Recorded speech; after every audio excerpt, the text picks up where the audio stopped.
जय हिंद बच्चों, मैं न्यूलाइट के प्लेटफॉर्म से आप सबका स्वागत करता हूं। आज हम लोग यहां पर हैं FST-62 22 अप्रैल 2025 को ये टेस्ट हुआ था, उसके डिस्कशन के लिए। पहले 1 to 23 मैं करूंगा, फिर आगे दूसरे सर करेंगे और आप इसको ध्यान से देखिए, समझिए। अगर कोई डाउट्स होता है तो कमेंट भी करिए, आपको जवाब भी दिया जाएगा। और ये सब जैसा आप लोग सब जानते हैं कि I would like to thank Singh sir, जिनका ये सपना था कि सब बच्चे पढ़ सकें, कोई भेदभाव ना रहे। जो बच्चे के पास पैसे नहीं हैं वो भी घर पे पढ़ सकें फ्री में, तो उनके लिए उन्होंने यूट्यूब पे टेस्ट भी दिया, चैप्टर्स भी दिए, बहुत सारे प्रोग्राम चल रहे हैं, तो सब बच्चे फ्री पढ़ सकते हैं। उनका कहना है कि पढ़ने का अधिकार सबको होना चाहिए, उसी को पंक्तिबद्ध करके लिखा गया है। पढ़ने का अधिकार सबको और डॉक्टर बनने का अधिकार भी सबको। और अपनी इस विश को उन्होंने पूरी तरीके से अपनी एक्टिविटी से चरितार्थ कर दिया है। सारे रिजल्ट आपके सामने हैं। तो अब हम लोग चलते हैं FST-62 के क्वेश्चंस की प्रैक्टिस में। और ये देखिए, पहला क्वेश्चन है, इसमें दो रेक्टेंगुलर प्लेन शीट हैं और भले चाहे नहीं दिया हुआ है, आप मान लीजिए कि इनका साइज लार्ज है, साइज इज वेरी लार्ज। जिसे एक फॉर्मूला होता है ना, हम लोग फॉर्मूला लगा सकें।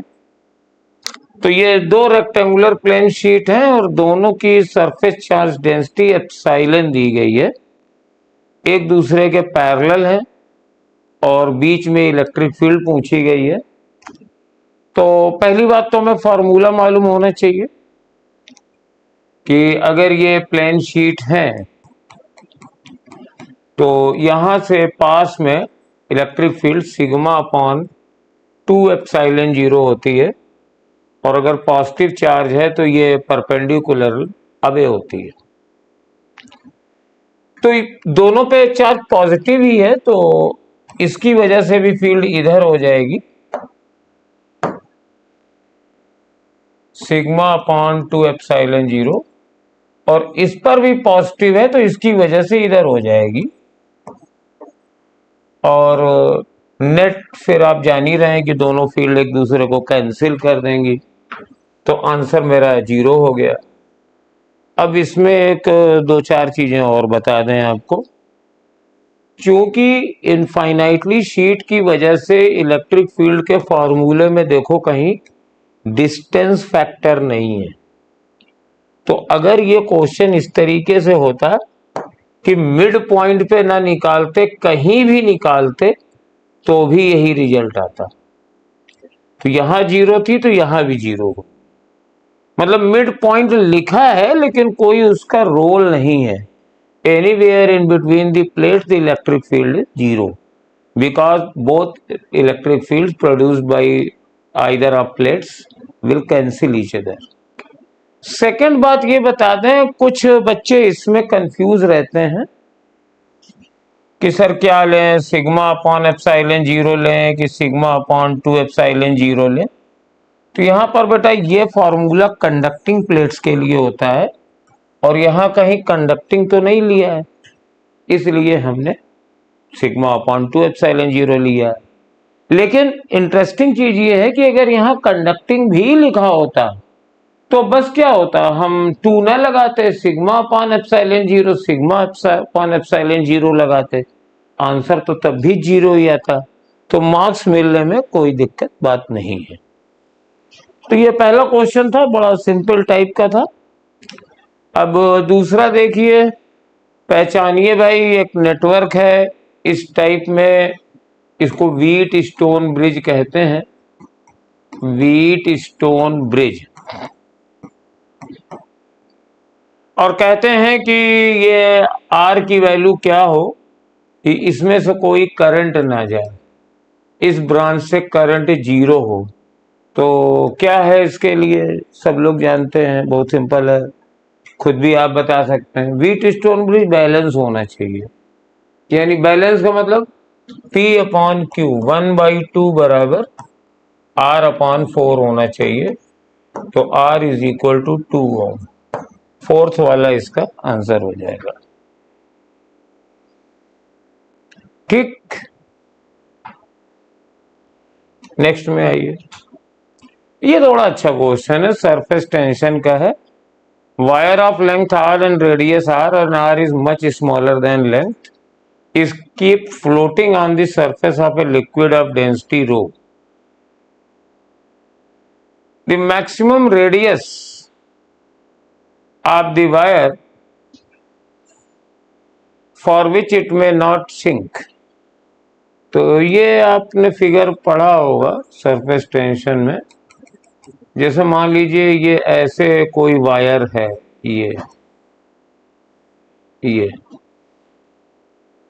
इसी फंडे पर इंसेक्ट्स पानी पर बैठे रहते हैं, और कोई पतली पिन वगैरह भी रख दो तो वो भी फ्लोट कर जाती है। इसमें फंडा क्या है कि इसका जो वेट है mg, वो इसके सरफेस टेंशन फोर्स से बैलेंस हो जाता है। तो सरफेस टेंशन का फोर्स कितना लगेगा? T into 2L। ये सरफेस टेंशन T मान लिया और L इसकी लेंथ है। ये जब उठाने की कोशिश करोगे तो इससे कैंसिल होता है, इज इक्वल टू mg होना चाहिए। अब सरफेस टेंशन T है और 2L है, m को लिख सकते हैं mass into pi are square into d rho into g. यहाँ पे कंफ्यूज मत ना, ये लिक्विड की डेंसिटी नहीं है, लेंथ वायर की डेंसिटी रो है। थोड़ी सी लैंग्वेज पीवाईक्यू का क्वेश्चन है, ऐसे ही गड़बड़ सड़बड़ आया था। लिक्विड की डेंसिटी का कोई रोल नहीं है, क्योंकि अपथरस थोड़ी लग रहा है, ये तो सरफेस टेंशन के फोर्स से बैलेंस है। तो ये L की वैल्यू आ गई कट के, L से L कट गया। तो क्या पूछ रहा है? R पूछ रहा है मैक्सिमम रेडियस कितनी हो सकती है। तो ये आ जाएगा 2T अपॉन पाई रो जी अंडर रूट। रेडियस इससे ज्यादा नहीं होनी चाहिए, फोर्थ आंसर हो जाएगा इसका। अगर रेडियस इससे कम है तो ये बैलेंस रहेगा, और अगर रेडियस इससे ज्यादा हो जाएगी तो ये निडल डूब जाएगी। ये फिनोमिनन देख लीजिए, थोड़ा सा प्रैक्टिकल समझने में इसमें दिक्कत आती है, ना हो तो एग्जाम के समय तक फार्मूला याद कर लीजिए कि निडल अगर फ्लोट कर रही है पानी किसी लिक्विड के ऊपर, तो L into 2T is equal to mg कर दीजिए, फिर m की वैल्यू रख दीजिए। चलिए next. Time taken by sunlight to pass through a glass slab of thickness 5 mm and refractive index 1/5। तो ये ग्लास स्लैब है और यहाँ पे लंबाई इसकी 5 mm है, तो डिस्टेंस हो गई 5 mm, 5 इंटू 10⁻³ मीटर। अब हम ग्लास के अंदर लाइट की वेलोसिटी निकालेंगे। तो C अपॉन V बराबर होता है म्यू, रिफ्रैक्टिव इंडेक्स। तो C into 3 into 10⁸ upon mu 1.5 बराबर V। तो V is equal to 2 into 10⁸ metre पर सेकेंड। लाइट की स्पीड यहाँ C नहीं लेनी है, C स्पीड होती है 3 इंटू 10⁸ वैक्यूम में, स्लैब में बदल जाएगी तो पहले वाली वेलोसिटी निकालनी है। फिर जब वेलोसिटी भी आ गई तो टाइम निकालने में कोई दिक्कत नहीं है। टाइम बराबर L अपॉन V, तो 5 इंटू 10⁻³ अपॉन 2 इंटू 10⁸। तो ये आ जाएगा 2.5। इन्होंने तो 2.5 भी नहीं लिखा, 5/2 ही लिखा रहा, और ये 10⁻11 हो जाएगा। तो सेकेंड ऑप्शन इसका सही हो गया, 5/2 इंटू 10⁻⁻11 सेकेंड्स। सेकेंड आंसर इसका सही हो जाएगा। तो ये फोर्थ वाला था। अगला क्वेश्चन देखते हैं। ये काफी इंटरेस्टिंग क्वेश्चन होते हैं, काफी इजी होते हैं और आप पढ़ भी सकते हैं अगर टेस्ट नहीं अटेम्प्ट किया था। और ये उसी में घुमा फिरा के देखते हैं। Second overtone of an open organ pipe. तो ओपन आर्गन पाइप की लेंथ हम LO मान लेते हैं और क्लोज आर्गन पाइप की लेंथ हम LC मान लेते हैं और वो L दिया भी हुआ है। अब second overtone of open organ pipe. तो ओपन आर्गन पाइप की फंडामेंटल टोन होती है V/2LO। तो ये फंडामेंटल टोन है, फर्स्ट हार्मोनिक है। इसके बाद सेकेंड ओवरटोन इसकी हो जाएगी 3। फर्स्ट हार्मोनिक दोनों मिलते हैं ना, इवन और ऑड दोनों। तो फंडामेंटल टोन ये है, तो फर्स्ट हार्मोनिक 2V/2L0 होगा और सेकेंड ओवरटोन 3V/2L0 होगा। तो चूंकि ये सेकेंड ओवरटोन है तो ये फ्रीक्वेंसी 3V/2L0 लेंगे। Same frequency as the first overtone of close organ pipe. तो क्लोज आर्गन पाइप की फंडामेंटल फ्रीक्वेंसी होती है V/4LC। LC पर क्लोज आर्गन पाइप की लेंथ, और इसकी फर्स्ट ओवरटोन भी 3 टाइम्स होती है। इसमें इवन हार्मोनिक नहीं मिलते हैं। तो अब आपको क्या करना है, ओपन आर्गन पाइप की लेंथ निकालनी है, क्लोज की दी गई है। तो पहली बात तो V से V, 3 से 3 काट दीजिए। तो 2L0 is equal to 4L। Close organ pipe की लेंथ L दी गई है, तो ओपन आर्गन पाइप की लेंथ हो जाएगी 2L। तो आंसर थर्ड वाला इसका सही आ जाएगा। ये बहुत ही एक सिंपल सा क्वेश्चन आता है और ऑलमोस्ट हर दूसरे तीसरे दिन दे देते हैं, मतलब हर 1-2 साल के बाद। तो उसको आप लोग तैयार कर लीजिए, ये गलत नहीं होना चाहिए। चलिए नेक्स्ट क्वेश्चन करते हैं। A bob is whirled in a horizontal circle by means of a string at an initial speed 10 RPM। तो हमारे पास ये बॉब है और ये स्ट्रिंग की लंबाई L मान ली और ये हॉरिजॉन्टल सर्किल में घूम रही है और इसकी फ्रीक्वेंसी दी है 10 RPM। ठीक है। If tension of the string is quadrupled एक अंग्रेजी का वर्ड है, इसका मतलब है 4 times. While keeping the radius constant, मतलब रेडियस नहीं बदलनी है। तो कहते हैं कि बताइए कि अब फ्रीक्वेंसी कितनी हो जाएगी। तो there is a basically relation between this two. ये सेंट्रीपिटल फोर्स लगेगा वो टेंशन से आएगा। तो टेंशन बराबर mass of the bob into radius into omega square, और ओमेगा होता है 2πn का स्क्वायर। तो tension is proportional to n square हो गया, क्योंकि लेंथ तो वो बदल नहीं रहा है, बॉब भी वही है। तो पहले टेंशन मान लीजिए T था और बाद में टेंशन 4T हो गया, और पहले इसकी फ्रीक्वेंसी 10 RPM थी, बाद में n हो गई तो ये स्क्वायर हो गया। तो टेंशन से टेंशन कट गया, तो 1/4 is equal to 100/n square. तो n स्क्वायर बराबर 100/4। तो n की वैल्यू √25 यानी 5 आ रही है, यानी अब रिवॉल्यूशंस 5 RPM के होंगे।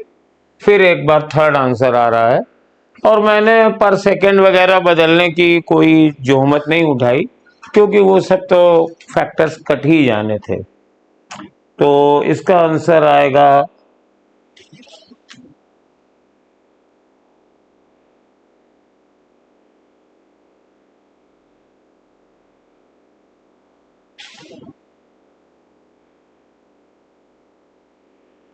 ओह भाई देखो, तुम लोग हंसना चाहो तो हंस सकते हो, मैंने क्या बेवकूफ़ी करी है भैया। जब एन स्क्वायर इधर जाएगा तो ये 100 × 4 आएगा। ये मेरी बेवकूफ़ी थी और ये तुम लोगों से प्रेरित है। एन स्क्वायर बराबर वेरी सिली मिस्टेक, 100 × 4 होगा तो n बराबर 10 × 2 हो जाएगा, तो ये 20 RPM होगा। Yes, 20 RPM। जल्दी में ये वहां पे हो जाता है, नीट पास में आ रहा है, मुझसे हो गया, तुम लोग तो प्रेशर में रहोगे। इन सब चीजों का ध्यान रखना, यही छोटी छोटी चीजें हैं जो बड़ी बड़ी गलतियां करा देती हैं। बताओ, कितनी ताज्जुब की बात है, एन स्क्वायर और 100/4 लिख दिया। अरे भाई, बच्चा भी जानता है 6 क्लास का कि क्रॉस मल्टीप्लिकेशन होता है। खैर चलो, समय रहते पता चल गया। नेक्स्ट चलते हैं। Step up transformer is connected to an AC main supply to 220 volt, operate eight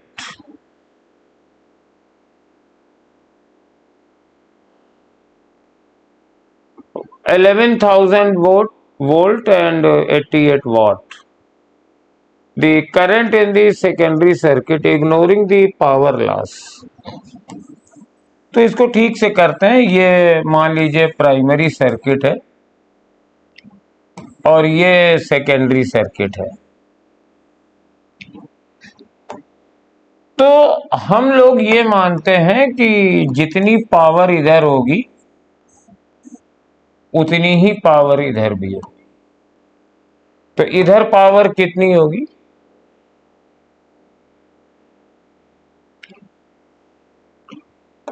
EP into ES, कुछ भी लिख सकते हैं। EP into IP, sorry, primary current बराबर ES इंटू IS।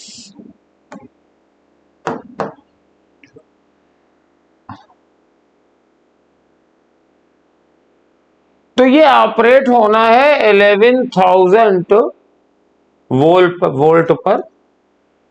तो इधर 220 वोल्ट है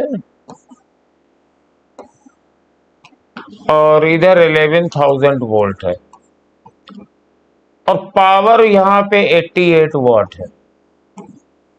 तो बेटा पावर इधर भी होगी, पावर इधर भी होगी, 88 वॉट पावर इधर भी होगी, लेकिन हमें शायद उसकी जरूरत ही नहीं पड़ेगी क्योंकि हमें तो यहीं से निकाल लेंगे।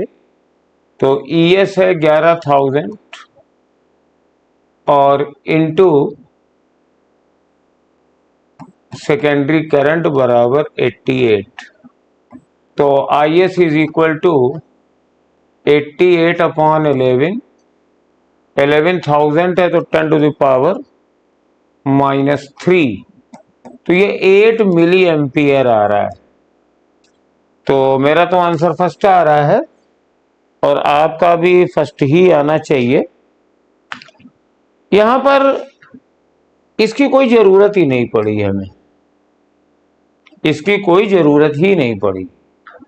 और हो सकता है कि कई लोग इसको लगाने के चक्कर में बड़ा कठिन समझ गए हों। 220 से जोड़ा गया है और इसे ऑपरेट करना है 11,000 वोल्ट और 88 वॉट पे। तो जो बच्चा ये समझ गया कि ये इनपुट पोटेंशियल है और ये सेकेंडरी वोल्टेज 11,000 है और इसमें पावर 88 है, तो इसी से निकल आएगा P बराबर V इंटू आई। अगर प्राइमरी में करंट पूछते तो इस पावर को बराबर करने की जरूरत पड़ती। चलिए नेक्स्ट में। House made of concrete roof overlaid with foam keep the room hotter during the summer and the layer of foam insulation prohibits heat transfer. तो ये दोनों ही एक्सप्लेनेशन सही हैं।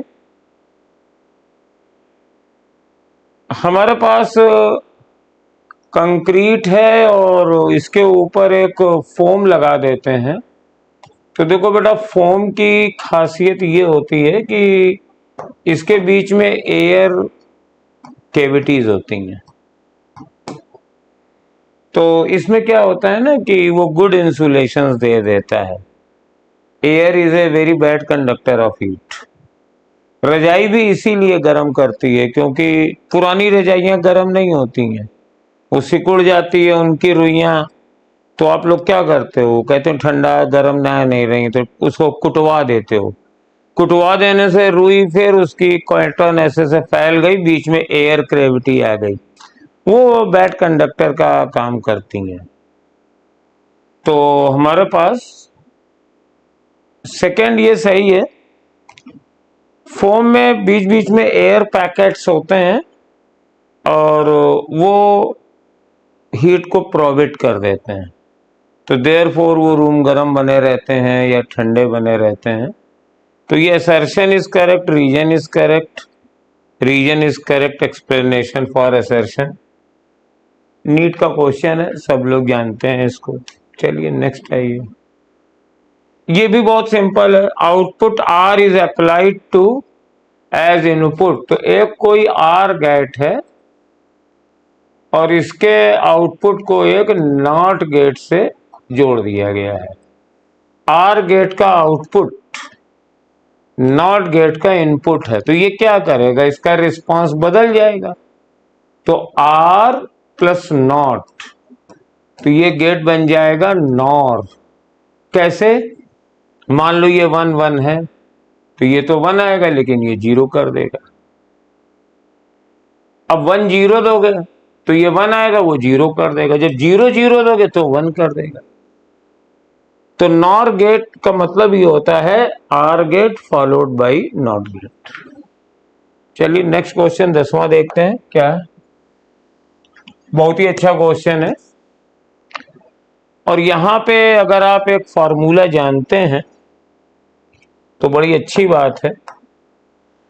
इलेक्ट्रोमैग्नेटिक वेव में E बाई एच का ratio under root mu upon epsilon होता है। कैसे आया, E अपॉन बी बराबर C होता है। अब E अपॉन बी बराबर म्यू एच होता है, तो बी अपॉन एच बराबर म्यू और सी की value under root mu epsilon होती है, तो ये आ गया। अब म्यू क्या होता है, म्यू 0 म्यू आर, और एप्सिलॉन क्या होता है, एप्सिलॉन 0 एप्सिलॉन आर। अब देखिए रिलेटिव परमिटिविटी और रिलेटिव परमिटिविटी, रिलेटिव परमेबिलिटी और रिलेटिव परमिटिविटी मतलब mu R upon epsilon R का रेशियो 1/4 है। तो ये बाद वाला टर्म जो है ना ये 1/4 हो जाएगा। और under root mu not upon epsilon not की वैल्यू ये 120 पाई है,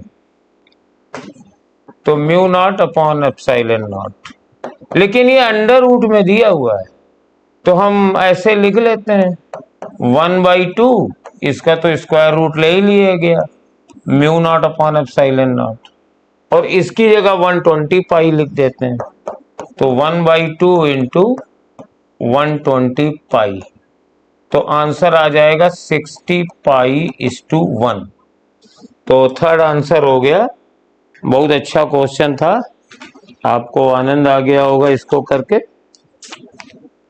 ठीक, चलिए 11वां क्वेश्चन देखते हैं। ये भी री नीट के हैं क्वेश्चंस, काफी हम लोग नीट के क्वेश्चंस रिपीट कर रहे हैं क्योंकि इसी के आसपास आते हैं। और एक और भी अच्छी बात पता चली कि कई बच्चे पीवाईक्यूज ठीक से लगाए नहीं हैं। अब मुझे यहां पर पोटेंशियल एनर्जी दी गई है और मुझे ए स्क्वायर अपॉन बी की डायमेंशन निकालनी है, तो हम इसमें ऐसा करते हैं, पोटेंशियल एनर्जी तो एनर्जी है ml स्क्वायर t-2, ये हमने लिख दिया। और ये A है। अब आगे होल्ड करते हैं थोड़ा सा, ये दोनों जुड़े हुए, तो डायमेंशन ऑफ, ये कौन सा कलर आ गया भाई, बड़ा गंदा आ गया, dimension of under root x equal to dimension of b. तो dimension of b is l की पावर 1/2, क्योंकि ये तो पोजीशन है। तो डायमेंशन ऑफ बी हमें पता है, इसको याद रखेंगे क्योंकि अल्टीमेटली हमें इसको डिवाइड करना है। और ये है ए, और एक्स की जगह रख दिया एल स्क्वायर, और यहां पे रख दिया अंडर रूट एल। क्यों रख दिया? एक्स की डायमेंशन एल होती है और बी की भी अंडर रूट एल ही है, तो ये रूट एल है। अब हमें तो ए स्क्वायर चाहिए, तो स्क्वायर कर देते हैं, एम स्क्वायर एल की पावर 4 टी की power -4 equal to A square L की पावर 4 अपॉन एल। तो ये एल की पावर 4 कट गया और ए स्क्वायर की डायमेंशन आ गई एम स्क्वायर एल टी -4। तो ये मेरे पास ए स्क्वायर की डायमेंशन आ गई। और अब हमें चाहिए dimension A square upon B की, तो दोनों ही व्यंजन हमारे तैयार हो चुके हैं। ए स्क्वायर की डायमेंशन है एम स्क्वायर एल टी -4 और बी की डायमेंशन है अंडर रूट एल। तो ये बन गया एम की पावर 2 एल की पावर 1/2 और टी की पावर -4। तो आई थिंक ये थर्ड आंसर है इसका। मिला लीजिए, देख लीजिए, मैंने फिर कोई गलती कर दी हो तो बता दीजिए। गलती तो नहीं की है शायद, ठीक है। चलिए 12वां क्वेश्चन देखते हैं, बहुत प्यारा क्वेश्चन है। इसमें ये इक्वेशन दी गई है और ये एम्पलीट्यूड है और ये कॉस ओमेगा टी है। तो सब बच्चे जानते हैं कि ए कॉस ओमेगा टी एक सिंपल हार्मोनिक मोशन का इक्वेशन है और सिंपल हार्मोनिक मोशन एक पीरियाडिक मोशन भी होता है। बस ये क्या खतरनाक चीज बना दी गई है, ये बता रहा है कि ये एक्स और वाई नहीं है, कोई एक वेक्टर है एक्स और वाई प्लेन में I+2j, ये इसका एम्पलीट्यूड है। यानी ये पार्टिकल ऑसिलेशन तो कर रहा है लेकिन एक्स या वाई एक्सिस के अलोंग नहीं कर रहा है, इसके अलोंग कर रहा है। ये जो वेक्टर वाली डायरेक्शन है, और कहीं इसका ओरिजिन होगा और इसका एम्पलीट्यूड I+2j है। तो ये ऐसे ऐसे इस लाइन के अलोंग सिंपल हार्मोनिक मोशन कर रहा है। तो चूंकि ये सिंपल हार्मोनिक मोशन कर रहा है और इसमें कोई भी, ये तो कांस्टेंट है, कोई टी वाला टर्म आई में आया नहीं है, तो इट वॉन्ट चेंज इस डायरेक्शन। तो पैराबोलिक और इलिप्टिकल पाथ तो नहीं होगा, पीरियाडिक है, सिंपल हार्मोनिक है। तो सी और डी दोनों ऑप्शन सही हो जाएंगे। बहुत अच्छा क्वेश्चन था, बिल्कुल फंडामेंटल बता रहा था। चलिए नेक्स्ट क्वेश्चन पे आते हैं। ये भी रीनीट वाला है और देखिए ω1 ω2 ω3 एंगुलर स्पीड है सेकेंड हैंड, मिनट हैंड और आवर हैंड में, और x1 x2 and x3 are their respective angular distances in 1 minutes. तो x1 लिख लीजिए ω1 × 1, x2 लिख दीजिए ω2 × 1 in proper units and x3 is equal to ω3 × 1। तो इसका मतलब है कि x1 अपॉन ω1 या ω1 अपॉन x1, क्योंकि ये 1 फैक्टर आ गया है ना, तो आप ऐसे लिख सकते हो ω1 x1 बराबर 1। क्यों? ये 1 उधर जाएगा तो नीचे ही हो जाएगा। ओमेगा 2 अपॉन x2 बराबर 1, ओमेगा 3 अपॉन x3 अपॉन बराबर 1।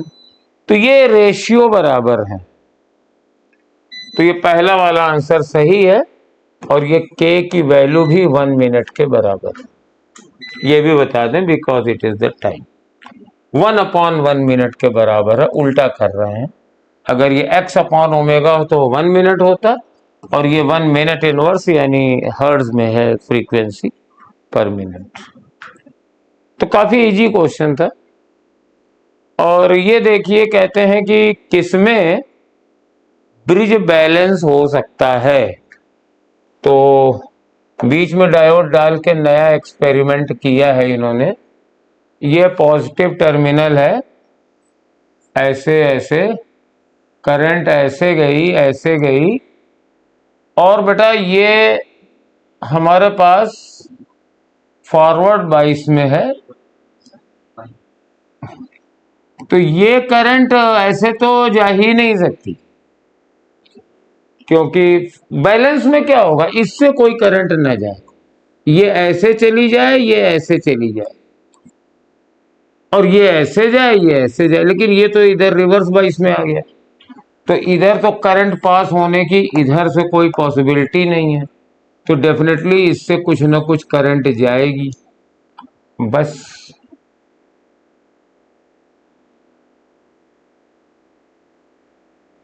तो ये वाली करंट इधर जाएगी और ये वाली नहीं जाएगी, तो ये कुछ ऐसे जाएगी फिर ऐसे जाएगी, तो ये बैलेंस नहीं है।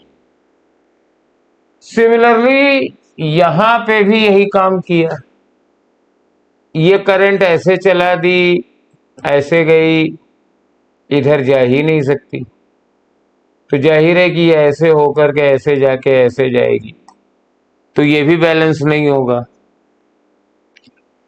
इसमें करंट ऐसे गई, और इसमें बेटा कुछ है ही नहीं, ये जीरो रेजिस्टेंस है, शंट कर दिया गया है, तो ये तो बेकार हो गया जो भी लगा हुआ, तो डेफिनेटली इससे करंट जाएगी। खाली फोर्थ ऑप्शन में ये सही है, ये करंट ऐसे जाएगी, ये ऐसे जाएगी, ये ऐसे जाएगी, ये ऐसे जाएगी। अगर इस रेजिस्टेंस को ठीक से ले लिया जाए तो बैलेंस होने की संभावना बनेगी। इस टाइम ये बैलेंस नहीं है, क्योंकि ये 10 और ये 15 है, तो सपोज डायोड का भी रेजिस्टेंस 5 ओम हो जाए तो ये बैलेंस हो सकता है, या 10 ओम हो जाए, इस तरीके से। बाकी किसी में तो सूरत हाल ही नहीं है कि करंट इसको छोड़ करके जाए। अपने पाथ को पूरा करने के लिए उसे गैल्वेनोमीटर से होके जाना ही पड़ेगा। ये एक ट्रेडिशनल क्वेश्चन है, इसको हम लोग न्यूमेरिकल की तरीके से कहते हैं।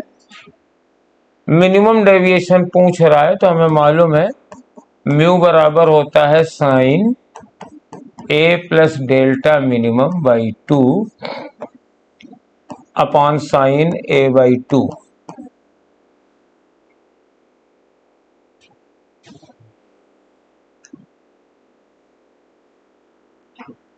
तो ये म्यू है कॉट ए बाई 2, तो कॉट ए बाई 2, बाकी तो हमें कुछ दिया नहीं है। साइन ए प्लस, वैसे ये हम कर रहे हैं, ये अधिकतर बच्चों को इसका आंसर भी याद होगा, बहुत बार ये क्वेश्चन आया है। अब कॉस को मैं साइन में बदल दूंगा, तो साइन कॉट ए बाई 2 होता है cos A by 2 upon sine A by 2, और बराबर sine A plus delta by 2, ये मिनिमम डेल्टा है, अपॉन साइन ए बाई 2, और ये हम कैंसिल कर देंगे। और अब ये कॉस और साइन अगर बराबर हैं तो जाहिर है कि ए बाई 2 और plus A plus delta M by 2 का सम पाई बाई 2 होगा। हमेशा अगर कॉस ए बराबर साइन बी हो तो a प्लस बी बराबर 90 डिग्री होता है।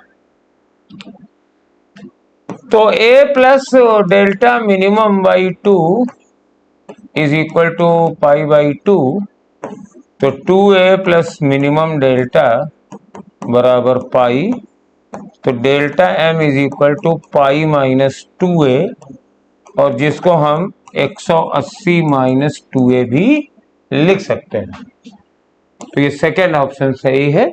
बहुत पुराना क्वेश्चन था, बहुत प्यारा क्वेश्चन था, बार बार आने वाला क्वेश्चन है। 16वां, बल्क मॉडुलस है और स्फेरिकल ऑब्जेक्ट है और प्रेशर P है। तो पहले हम फार्मूला लगाते हैं बल्क मॉडुलस वाला। बल्क मॉडुलस बराबर pressure, change in pressure upon delta V upon V। तो डेल्टा V अपॉन V आ गया मेरे पास P बाई B। अब डेल्टा V बराबर क्या होता है, 4/3 पाई r क्यूब होता है, because it is a spherical object है। स्फीयर का वॉल्यूम 4/3 पाई r क्यूब होता है। तो डेल्टा V अपॉन V बराबर हो जाएगा 3 डेल्टा r बाई r। ये सब लोग एरर से जानते हैं, डिफरेंशियल ले लेते हैं।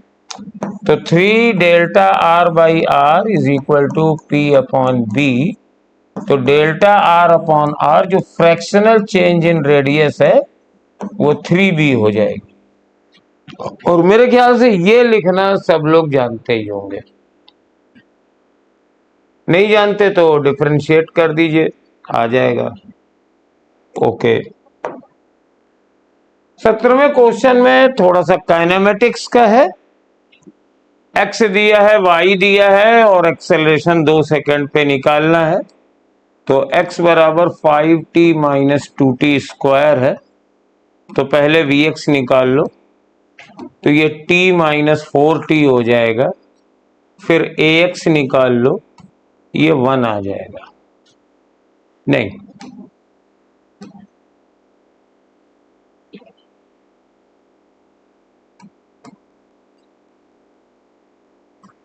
vx बराबर 5 माइनस 4t आ जाएगा और ax की वैल्यू -4 आ जाएगी। अब y देख लो, y बराबर 10t है, तो डिफरेंशिएट कर दो तो 10 आएगा, और ये कांस्टेंट वेलोसिटी है तो ay 0 हो जाएगा।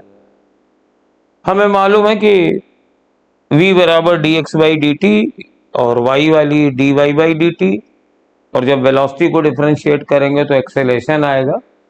तो मैंने 2 बार डिफरेंशिएट करके ax और ay दोनों निकाल लिया। अब नेट एक्सेलरेशन हो जाएगा under root ax square plus ay square, और ay तो 0 है तो -4 का स्क्वायर, तो ये -4 ही ले लेंगे, यही है हमारे पास एक्सेलरेशन -4। ये इसका मैग्नीट्यूड है और डायरेक्शन माइनस x एक्सिस के अलॉन्ग है, तो ये -4 मीटर पर सेकेंड स्क्वायर आ गया। ये मैग्नीट्यूड निकलता है, जब ये कर रहे हैं तो ये मैग्नीट्यूड एक्सेलरेशन निकला है, तो मैग्नीट्यूड 4 है और डायरेक्शन इसकी माइनस x एक्सिस के अलॉन्ग है, तो इसलिए इसका आंसर -4 देंगे। ये बहुत अच्छा क्वेश्चन है और इसमें हम आपको एक ट्रिक बता दे रहे हैं। ये अक्सर पूछा जाता है कि कौन कौन सी पास होंगी, कौन कौन सी पास नहीं होंगी। तो देखो बेटा, ये ग्रीन वाली पास हो रही है, तो पूरा स्पेक्ट्रम लिख लो V by G by O R. जब भी ये क्वेश्चन दिया जाए, बाकी तुम लोग फंडामेंटली तो निकाल ही लोगे, इसमें एक ट्रिक बता देते हैं। जैसे ग्रीन वाली पास हो रही है तो इसके बाद वाली सब पास हो जाएगी, येलो, ऑरेंज और रेड,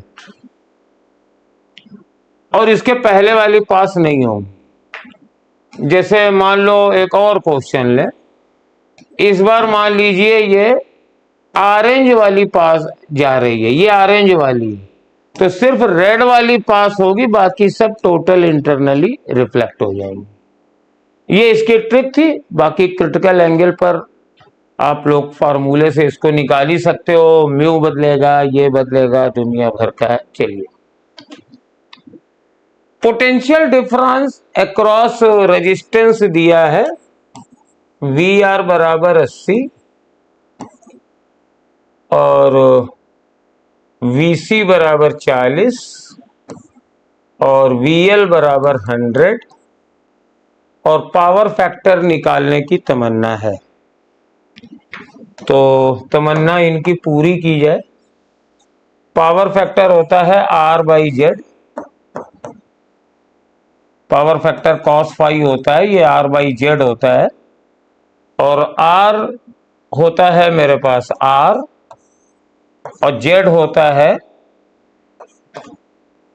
एक्सएल माइनस एक्सी का स्क्वायर प्लस आर स्क्वायर। लेकिन ये सब तो दिए ही नहीं है, तो कोई बात नहीं।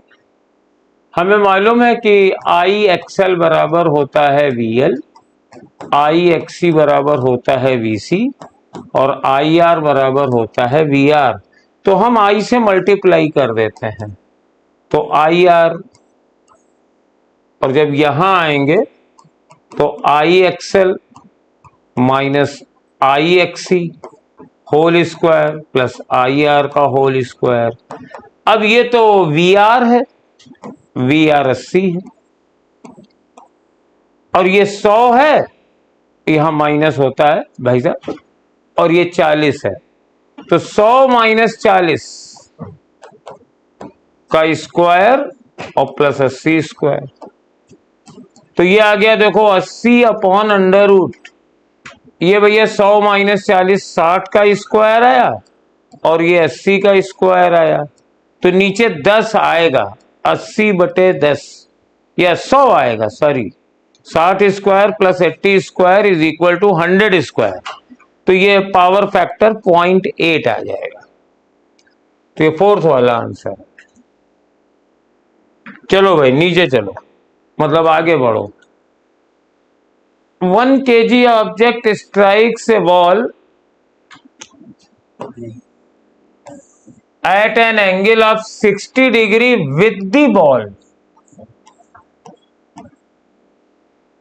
मास 1 kg दिया है और वेलोसिटी इसकी 1 मीटर पर सेकेंड दी गई है, and reflects at the same angle, ये सेम एंगल से जा रहा है यानी ये भी 60 है। तो कहते हैं और जितने समय तक ये बॉल दीवार के कांटेक्ट में रही, तो ये समय है डेल्टा टी बराबर 0.1 सेकेंड। तो ये बहुत पुराना मेमोरी टिप रिजल्ट है। अगर इस टाइप का केस हो तो ये पूरी तरीके से इलास्टिक कोलिजन होता है। तो फोर्स बराबर change in momentum upon delta T, यानी बॉल आएगी टकराएगी, कुछ मोमेंटम में चेंज होगा, that change in momentum upon delta T. Delta T दिया है कोई बात नहीं, और delta P perfectly elastic collision के लिए होता है 2p cos थीटा, लेकिन थीटा ये वाला एंगल होता है बेटा, ये वाला नहीं होता, अपॉन डेल्टा टी। तो 2 और मोमेंटम हो गया 1 इंटू 1, मास भी 1 kg है, वेलोसिटी भी 1 है, और ये cos 30 अंडर रूट 3/2 और डिवाइडेड बाई 0.1, ये आंसर आ जाएगा। ये 2 से 2 कट गया और 10√3 न्यूटन का फोर्स लग जाएगा। ये थर्ड ऑप्शन हो जाएगा। इस फॉर्मूले को याद रखिए कृपया आप, और अगर नहीं याद है तो अब याद कर लीजिए, सर लोगों ने आपको बताया जरूर होगा, डेफिनेटली बताया होगा सर लोगों ने। अब चलिए नेक्स्ट क्वेश्चन पे आते हैं। Simple pendulum oscillating in air has a period √3। तो चलिए सिंपल पेंडुलम का टाइम पीरियड लिखते हैं। Under root 3 is equal to 2 pi √L/G. It is completely immersed in non-viscous liquid having density 1/4 of the material of the bomb. तो ये case बताया जाता है अगर हमने इसको किसी लिक्विड में डुबो दिया तो ये फॉर्मूला बदल जाता है, ये आता है 2π√L/G times 1 minus density of liquid upon density of bomb. ये दोनों फॉर्मूले आपको याद होने चाहिए। तो T बराबर अब क्या बना, 2π√L/G की जगह तो हम √3 लिख देंगे और ये बचा √ में 1 माइनस ρL/ρ बॉडी, ये 1/4 है, 1/4। तो ये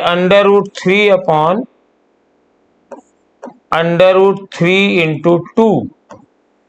तो मेरा तो आंसर 2 सेकेंड आ रहा है। आप लोगों का भी 2 सेकेंड आ रहा है क्या? तो 21 का आंसर 3, हाँ 2 सेकेंड आ रहा है, ठीक है। चलिए नेक्स्ट में आइए। ये सिंपल फॉर्मूला है, energy stored in inductor is half Li²। तो हाफ L है 4 इंटू 10⁻⁻6 और I का स्क्वायर यानी 2 का स्क्वायर।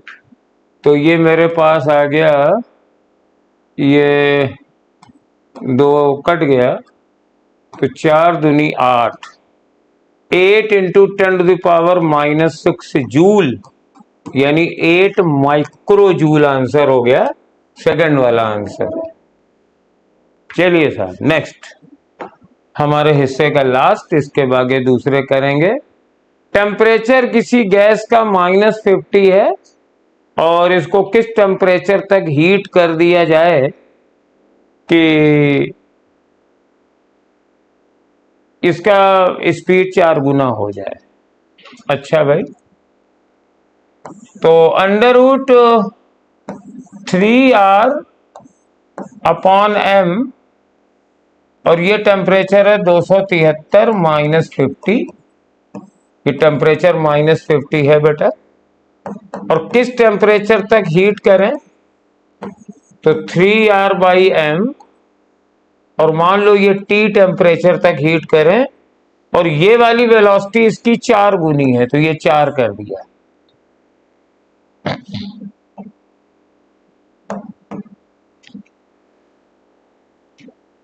तो ये तो कैंसिल हो गया। तो 16 इंटू 273 -50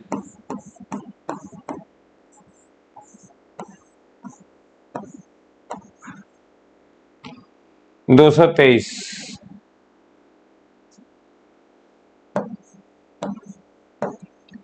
बराबर T हो गया। अब हमें T निकालना है।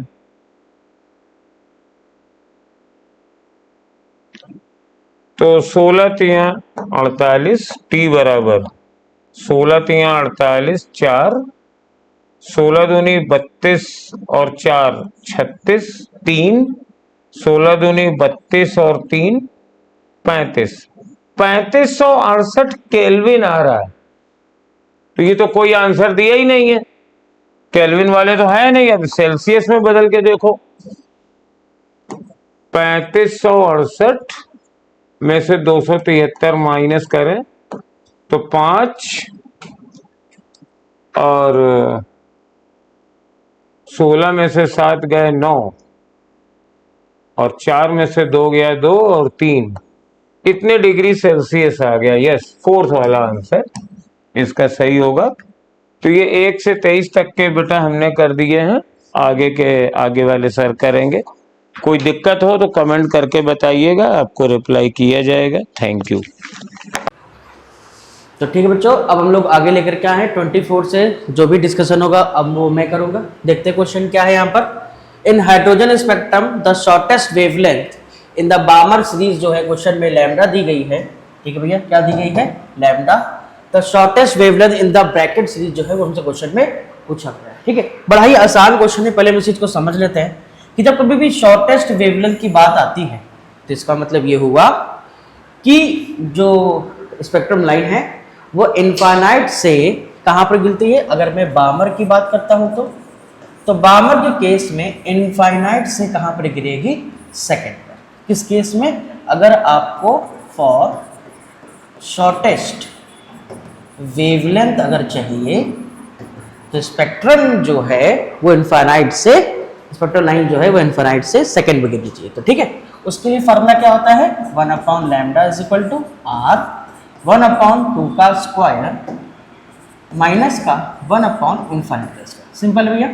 तो 1/λ इज इक्वल टू हो जाएगा r/4, ठीक है। तो यहाँ से हम कह सकते हैं कि जो r की जो वैल्यू है बेटा वो 4/λ हो जाएगा।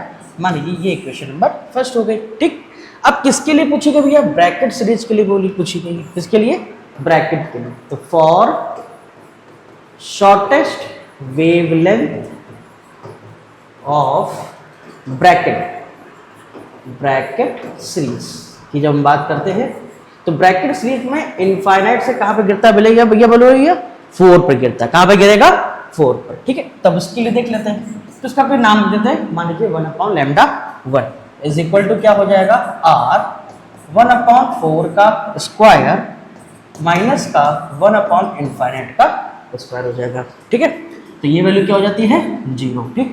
तो 1/λ1। अब r की वैल्यू अभी देखिए हम लोगों ने क्या पता करी है, 4/λ, और यहाँ पर क्या है 4 का स्क्वायर हो गया। 4 से एक 4 कैंसिल हो जाएगा, तो मुझे ऐसा लगता है कि ये जो वैल्यू है वो 4λ की हो जाएगी। तो बामर सीरीज की जो वेवलेंथ है बेटा वो कितनी आ जाएगी, 4λ आ जाएगी। आई होप आपको ये बात समझ में आई होगी, इसलिए इसका कौन सा पार्ट सही हो जाएगा, 4th part is the right answer of this question. चलिए अगले क्वेश्चन की तरफ बढ़ते हैं। The error in the measurement which arise due to unpredictable fluctuation. बेटा हमेशा ध्यान रखना, अगर एरर अनप्रेडिक्टेबल फ्लक्चुएशन की वजह से हो रही है तो वो हमेशा कहलाती है रैंडम एरर। क्या कहलाती है बोले बेटे, रैंडम एरर कहलाती है। ये वर्ड याद रखना है, और यही वर्ड हमारा एनसीईआरटी ओल्ड एनसीईआरटी में लिखा हुआ है कि अनप्रेडिक्टेबल फ्लक्चुएशन का अगर कोई भी केस आता है तो एरर हमेशा कैसी होती है, रैंडम एरर होती है, ठीक है बच्चों। अगले क्वेश्चन की तरफ बढ़ेंगे। 2 bodies of mass small m and 9m are placed at a distance capital R। तो देखिए एक m हो गया और एक हो गया हमारे बच्चों 9m हो गया, ठीक है। और इनके बीच की जो डिस्टेंस है वो दी गई है कैपिटल R, ठीक। Gravitational potential on the line joining the bodies where the gravitational field equal to 0। हमें वहां पर ग्रेविटेशनल पोटेंशियल बताना है इन दोनों के बीच में जहां पर फील्ड लाइन क्या है बोले भैया, 0, ठीक है। फील्ड क्या है, 0 है, ठीक है। तो पहले हमें वो लोकेशन पता करनी पड़ेगी जहां पर फील्ड क्या है, 0 होता है, ठीक है। मान लीजिए कि m से x डिस्टेंस दूर कोई पॉइंट P है, इस पॉइंट पर फील्ड क्या है, 0, हम ये मानते हैं। हम पहले वो लोकेशन पता कर लेंगे, फिर उसी लोकेशन पर हम लोग पोटेंशियल निकाल लेंगे, ठीक है। तो ये डिस्टेंस अगर x है तो ऑब्वियस सी बात है ये डिस्टेंस r माइनस का x हो जाएगी, ठीक। अब अगर मैं बात करूं कि P पर फील्ड क्या करना है, 0, तो इसकी वजह से फील्ड और इसकी वजह से फील्ड दोनों बराबर होनी चाहिए, तभी कट के क्या होगी, 0, तभी कट के क्या होगी, 0। क्यों, क्योंकि m की वजह से फील्ड की डायरेक्शन क्या आएगी, इधर, और 9m की वजह से फील्ड डायरेक्शन क्या आएगी, इधर। जब दोनों की वैल्यू, मान लीजिए ये E है, E1 है, ये E2 है, ठीक है। m1 की वजह से जो फील्ड है वो इधर आएगी, 9m की वजह से जो फील्ड है वो इधर आएगी, क्योंकि ग्रेविटेशनल फील्ड हमेशा टुवर्ड द मास की तरफ होता है, अट्रैक्टिव होती है, ठीक है। तो ऐसा तभी हो सकता है जब E1 की वैल्यू जब E2 के बराबर होगी तभी फील्ड क्या होगी, 0 होगी।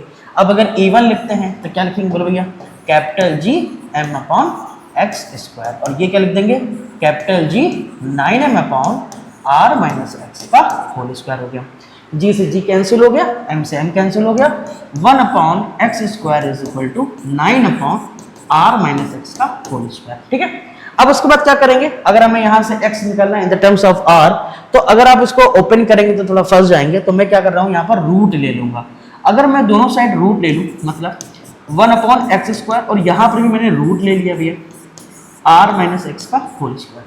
तो रूट लेते ही बेटा ध्यान से देखिए, ये हो जाएगा 1/x, ये हो जाएगा 3 और ये हो जाएगा, क्रॉस मल्टीप्लिकेशन कराते हैं, r माइनस का x is equal to 3x हो जाएगा, r is equal to 4x हो जाएगा, और यहाँ से x जो आने वाला है बेसिकली बेटा कितना आ जाएगा, r/4 आ जाएगा। ठीक है, लेकिन अभी आंसर नहीं आया है, क्योंकि अभी हमें ये पता चला है कि इस पॉइंट पर अगर मान लीजिए ये हमारा m है, ये हमारा 9m है, तो यहाँ से r/4 डिस्टेंस पर कोई पॉइंट P है, यहाँ पर फील्ड 0 है। ठीक है, तो ये डिस्टेंस कितनी हो जाएगी बेटा, 3r/4 हो जाएगी, ऑब्वियस सी बात है। अब हमसे क्वेश्चन में जहां पर फील्ड 0 है वहां पर पोटेंशियल पूछा गया है, तो P पॉइंट पर जो पोटेंशियल है दोनों की वजह से होगा, एक m1 की वजह से होगा और एक 9m की वजह से होगा, दोनों को जोड़ देंगे आंसर आ जाएगा। अब सबसे पहले m की वजह से देखते हैं, फॉर्मूला क्या होता है, माइनस का कैपिटल G, मास उतना होता है m हो गया, डिवाइड बाय डिस्टेंस कितनी है, r/4। ओके,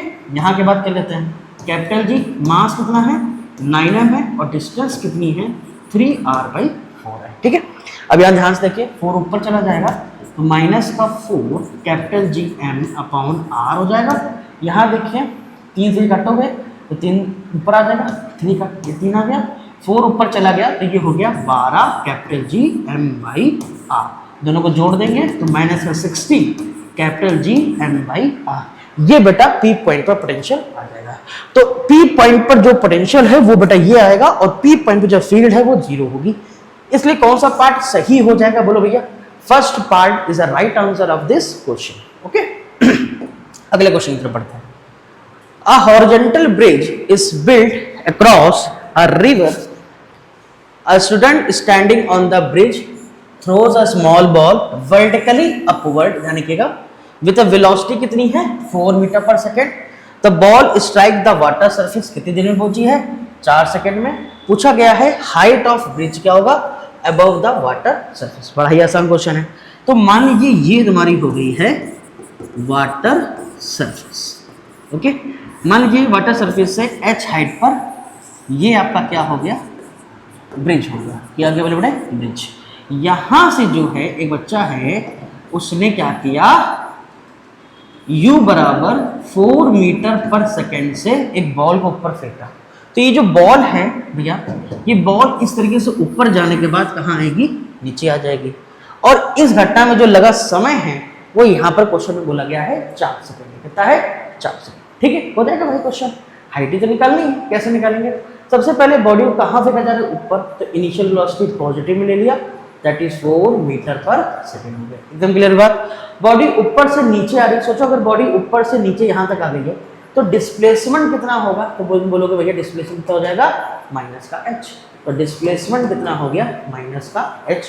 ठीक है, एक्सेलरेशन हमेशा क्या लेते हैं माइनस का g, या आप -10 भी यहाँ पर आप बोल सकते हैं। ओके, अब क्या पूछा गया, ऐसे तो पूछा गया टाइम कितना दिया गया, बोलो भैया टाइम कितना है हमारे पास 4 सेकेंड। ठीक है, सिंपल सा इक्वेशन लगाते थे, equation of motion that is s बराबर ut प्लस हाफ at²। अब डिस्प्लेसमेंट कितना हुआ है माइनस का h, u कितना है 4, टाइम कितना मेरा 4 सेकेंड, माइनस का हाफ इंटू 10 4 का होल स्क्वायर। सिंपल है। ठीक है, अब देखो इसको सॉल्व कर लेते हैं भैया, तो माइनस ऐसे ये 16 हो जाएगा, ये अगर आप ध्यान से देखिए कितना हो जाएगा 5 इंटू 60, तो चलो बच्चे हो गया हमारे पास 80 हो गया। ठीक है, कितना हो गया बोले भैया 80 हो गया, तो ये अगर आप माइनस करेंगे तो आ जाएगा माइनस का 64। कितना आ गया भैया माइनस का 64, देन h इक्वल टू कितना आ जाएगा 64 मीटर। आई होप आपको समझ में आएगा कौन सा पार्ट सही हो जाएगा, बोलो भैया first part is the right answer of this question. चलिए अगले क्वेश्चन की तरफ पढ़ते हैं। A wire carrying a current I, current की वैल्यू यहाँ पे क्वेश्चन में I दी गई है, along the positive x axis, इसकी लेंथ कितनी है L। पहले मेरी बात समझ लेना है, करंट जो है वो x एक्सिस के अलोंग जा रही है और लेंथ इसकी L है। इसका मतलब ये हुआ कि करंट I की वैल्यू तो I है, लेकिन जो L आप लिख रहे हैं जो कि L दिया गया है लेकिन वो x एक्सिस के अलोंग है, इसलिए अगर मैं इसे वेक्टर फॉर्म में लिखूंगा तो L I वेक्टर लिख दूंगा क्योंकि वो x एक्सिस के अलोंग है। मैग्नेटिक फील्ड देखिए बच्चों यहाँ पे कितनी दी गई है 2I प्लस 3J माइनस का 4K टेस्ला दी गई है। मैग्नीट्यूड ऑफ मैग्नेटिक फोर्स बताना, ठीक है। अगर आप किसी भी करंट कैरिंग वायर को मैग्नेटिक फील्ड में रखते हैं तो वो फोर्स फील करता है, और उस फोर्स का जो फार्मूला होता है सिंपल है, L क्रॉस B, इस तरीके से निकाला जाता है, ठीक है। तो I की वैल्यू तो I होगी भैया, लेंथ जो है वो L I हो गया, और क्रॉस प्रोडक्ट लगाया हमने, और B कितना है हमारे पास 2I प्लस 3J माइनस का 4K, ठीक है। तो L तो भाई साहब बाहर आ जाएगा, ठीक है, बात नहीं, I इंटू L बाहर हो गया। अब I का इसके साथ क्रॉस प्रोडक्ट कराते हैं, तो I के साथ करा दोगे, मतलब अगर ध्यान से देखें तो एक बनेगा ये क्रॉस I, ठीक है, दूसरा बनेगा 3, देखिए ध्यान से, I क्रॉस J, ठीक है, चौथा बनेगा हमारे पास माइनस है यहाँ पर I क्रॉस K, इस तरीके से चीजें बन जाएगी, ठीक। अब हमें पता है कि I क्रॉस I क्या होता है भैया, 0 होता है, ठीक है। मैं यहाँ पर कर देता हूँ, F बराबर क्या हो जाएगा, I L चल ही रहा था, ठीक है, I क्रॉस I क्या होता है, 0 हो जाएगा, तो ये तो 0 हो गया। I क्रॉस J कितना होता है, तो ऐसा होता है K के बराबर होता है, तो ये हो जाएगा हमारे पास 3K क्या। I क्रॉस K की जो वैल्यू होती है वो होती है -C, कितनी होती है बोले बेटे, माइनस का J, तो माइनस माइनस हो जाएगा प्लस का J, ठीक है। तो अगर ध्यान से देखें तो जो F वेक्टर फॉर्म में जो भी आ रहा है आपका वो 3K प्लस का 4J आ रहा है। अब अगर हम इसका मैग्नीट्यूड निकालें तो भैया IL तो वैसे रहेगा, मैग्नीट्यूड के लिए 3 का स्क्वायर प्लस 4 का स्क्वायर, ये बात हमको अच्छे से पता है कि ये 9 हो जाएगा, ये 16 हो जाएगा, 25 हो जाएगा, बाहर निकालोगे तो 5 हो जाएगा। तो आंसर इसका मैग्नीट्यूड में क्या आ जाएगा, 5IL आ जाएगा, बोले बेटा क्या आ जाएगा, 5IL, ये इसका सही आंसर हो जाएगा। चलिए अगले क्वेश्चन की तरफ मूव करते हैं, ठीक है। देखिए ये क्वेश्चन भी कितना शानदार है, ठीक है। क्या है question, a very long conducting wire is bent in a semi circular shape from A से लेकर के B as shown in the figure, magnetic field at point P पर बताना है for steady current configuration is given by, ठीक है। तो इस पॉइंट P पर हमें जो है वो बताना है मैग्नेटिक फील्ड। तो भैया चलो देखा जाए ये इसकी मैग्नेटिक फील्ड कैसे निकाली जाएगी। सबसे पहली चीज तो ये है कि यहाँ पर 3 सेगमेंट बनना है, एक सेगमेंट ये बनना है फर्स्ट, एक सेगमेंट ये बनना है, और एक ये बनना है। तो तीनों की वजह से हमें मैग्नेटिक फील्ड देखनी पड़ेगी विद डायरेक्शन के साथ, तभी हम पॉजिटिव या नेगेटिव काम कर सकते हैं। तो सबसे पहले अगर मैं पहले वाले सेगमेंट को देखूँ तो ये जो पहला सेगमेंट है ये यहाँ पर इनफाइनाइट दिखा रहा है, लेकिन यहाँ पर जाकर के फाइनाइट हो जा रहा है। इसका मतलब ये हो गया हमारा सेमी इनफाइनाइट वायर। क्या हो गया बोले बेटे, सेमी इनफाइनाइट वायर, ठीक है। इसमें करंट कितनी है I, और ये डिस्टेंस कितनी है कैपिटल R। तो फॉर सेमी इनफाइनाइट वायर की अगर हम बात करते हैं तो उसकी वजह से जो फील्ड होती है उसका फॉर्मूला बेटा क्या होता है, mu naught I upon 4πr। क्या होता है बोले बेटे, mu naught I upon 4πr। तो पहला सेगमेंट है तो मैंने इसमें B1 कह दिया, ठीक है। अब पहले सेगमेंट के हिसाब से P पॉइंट पर हमें डायरेक्शन निकालनी पड़ेगी। तो थंब को ऐसे रखा, फिंगर को ऐसे रखा, तो कहाँ पर आ रहा है, अंदर की तरफ आ रहा है, ठीक है। ध्यान देखिएगा, थंब को एकदम करेक्ट डायरेक्शन में रखा और फिंगर को जहां पर मैग्नेटिक फील्ड पता करनी थी वहां रखा, तो जो पाम है वो अंदर की तरफ आ रहा है। तो ऑब्वियस सी बात है यहाँ पर आप क्रॉस लिख सकते हैं। क्रॉस का मतलब क्या होता है, अगर आप देखें तो पॉइंट आप ऐसे भी कह सकते हो, पॉइंट इनटू द पेज। आप इसको ऐसे भी कह सकते हैं, क्या कह सकते हैं, पॉइंट इनटू द पेज। इस डायरेक्शन का आप ये नाम दे सकते हैं, ठीक है। सिमिलरली अगर देखें, अगर हम इसकी बात करें, सेकंड सेगमेंट की बात करें, B2 की बात करें, ठीक है, तो सेमी सर्कुलर वायर है बच्चों। सेमी सर्कुलर वायर के लिए फार्मूला क्या होता है, mu naught I upon 4R आता है, ठीक। अब P पॉइंट पर इसकी वजह से डायरेक्शन क्या होगी, तो भैया हमने ऐसे फिंगर रखा, कर्लिंग फिंगर के लिए, कर्लिंग अगर होता है तो हमेशा कर्लिंग फिंगर वाला फार्मूला यूज करते हैं। तो अगर इस तरह से फिंगर आप राउंड करते हैं तो थंब बाहर की तरफ आ रहा है, ऑब्वियस सी बात है इस वायर, इस सर्कुलर वायर की वजह से जो फील्ड आएगी वो बाहर की तरफ आएगी। बाहर की तरफ आने का मतलब डॉट हम कहते हैं, और उसको बोलने का तरीका क्या होता है, पॉइंट, बोलो भैया, अवे द फ्रॉम पेज। क्या होता है, पॉइंट अवे फ्रॉम पेज, मतलब बाहर की तरफ, आप ऐसा कह सकते हैं। सिमिलरली जब हम B3 की बात करेंगे तो ये फिर से सेमी इनफाइनाइट वायर हो गया, और डायरेक्शन की बात करें तो अंदर की तरफ आ रहा है, मतलब ये इसको फॉलो कर रहा है, ठीक है। तो क्या हो जाएगा, mu naught I upon 4πr, ये क्रॉस रहेगा, लेकिन यहाँ पर लिखने का तरीका क्या हो जाएगा, पॉइंट इनटू द पेज। क्या मेरी बात सहमत है, ठीक है। अब आपको ये देखना पड़ेगा क्योंकि हमें नेट निकालना है, तो नेट के हिसाब से इन दोनों को तो एडिशन होना चाहिए क्योंकि एक ही डायरेक्शन में है, लेकिन इसकी अपोजिट डायरेक्शन होने की वजह से ये क्या हो जाएगा, सब्ट्रैक्ट हो जाएगा, ठीक है। अब हमें ये देखना पड़ेगा कि इन दोनों में बड़ा कौन है। तो यार साफ बात यहाँ दिख रहा है कि सब में पाई से डिवाइड हो रहा है और इसमें सिर्फ इकलौता 4 है, बाकी सब में तो 4 4 भी है। तो ये वाली जो वैल्यू होगी वो ज्यादा होगी। मतलब अगर हमें बी नेट निकालने की नौबत आ रही है तो B2 में से B1 प्लस B3 करना पड़ेगा, तब आपका सही आंसर आएगा। क्यों? क्योंकि B2 की वैल्यू बाकी सबसे क्या है, ज्यादा है, इसलिए बात इसी की मानी जाएगी। तो जो फाइनल डायरेक्शन भी होगी वो इसी के अकॉर्डिंग हो जाएगी। चलिए B2 की वैल्यू पुट करते हैं, mu not I upon 4r हो गया, माइनस रखा।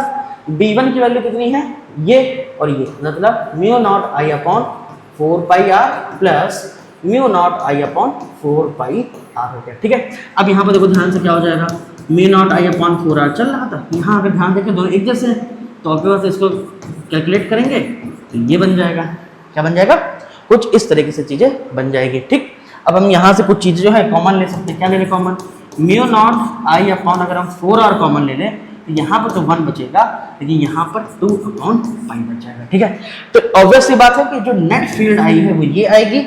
ये किस ऑप्शन में देखा है, तो ये भाई इस ऑप्शन में है, लेकिन कौन सा पार्ट हमें लेना पड़ेगा, point away from the page.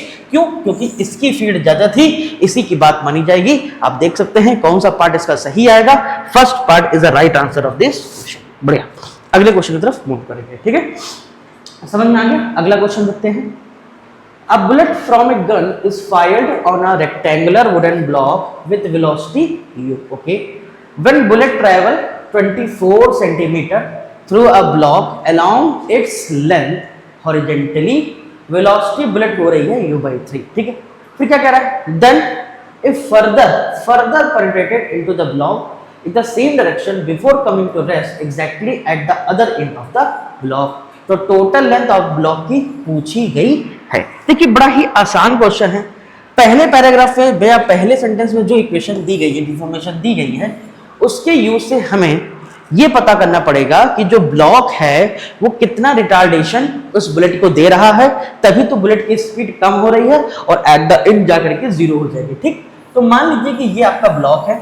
ठीक है, ब्लॉक में जब बुलेट एंटर करती है तब इसकी स्पीड कितनी है u, और क्वेश्चन के हिसाब से जब ये 24 सेंटीमीटर ट्रैवल करके आगे जाती है भैया, कितना 24 सेंटीमीटर, तब इसकी स्पीड हो रही है u by 3। कितना, जब 24 जा रही है। ठीक है, फिर उसके बाद मान लीजिए वो x गई उसके आगे, और x जाने के बाद जब बुलेट बाहर निकलेगी तब वो 0 हो जाएगी, वो बात की बात। लेकिन पहले वाले सेंटेंस के हिसाब से हमें यहाँ तक इन्फॉर्मेशन दी गई है, और इस इंफॉर्मेशन की मदद से सबसे पहले हम यहाँ पर एक्सेलरेशन पता करेंगे। क्या, रिटार्डिंग एक्सेलरेशन पता करेंगे, जो कि कौन प्रोवाइड करा रहा है, ब्लॉक।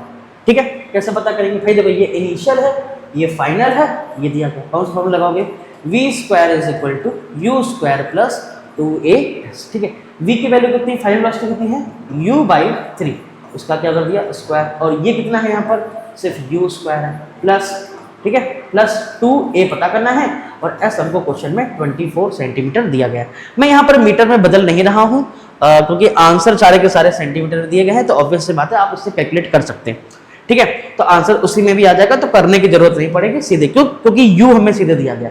अगर वैल्यू वगैरह देता तो शायद हम चेंज कर देते, बट इससे काम बन जाएगा। ठीक है, तो u² by 9 माइनस का u² इज इक्वल टू 24 यानी 48 a हो जाएगा। ठीक, इसको जरा करते हैं तो क्या आ जाएगा, माइनस का 8 u² by 9 is equal to 48a। ठीक है, 48a हो गया। ठीक है, ये टर्म्स हमारे पास आ गया।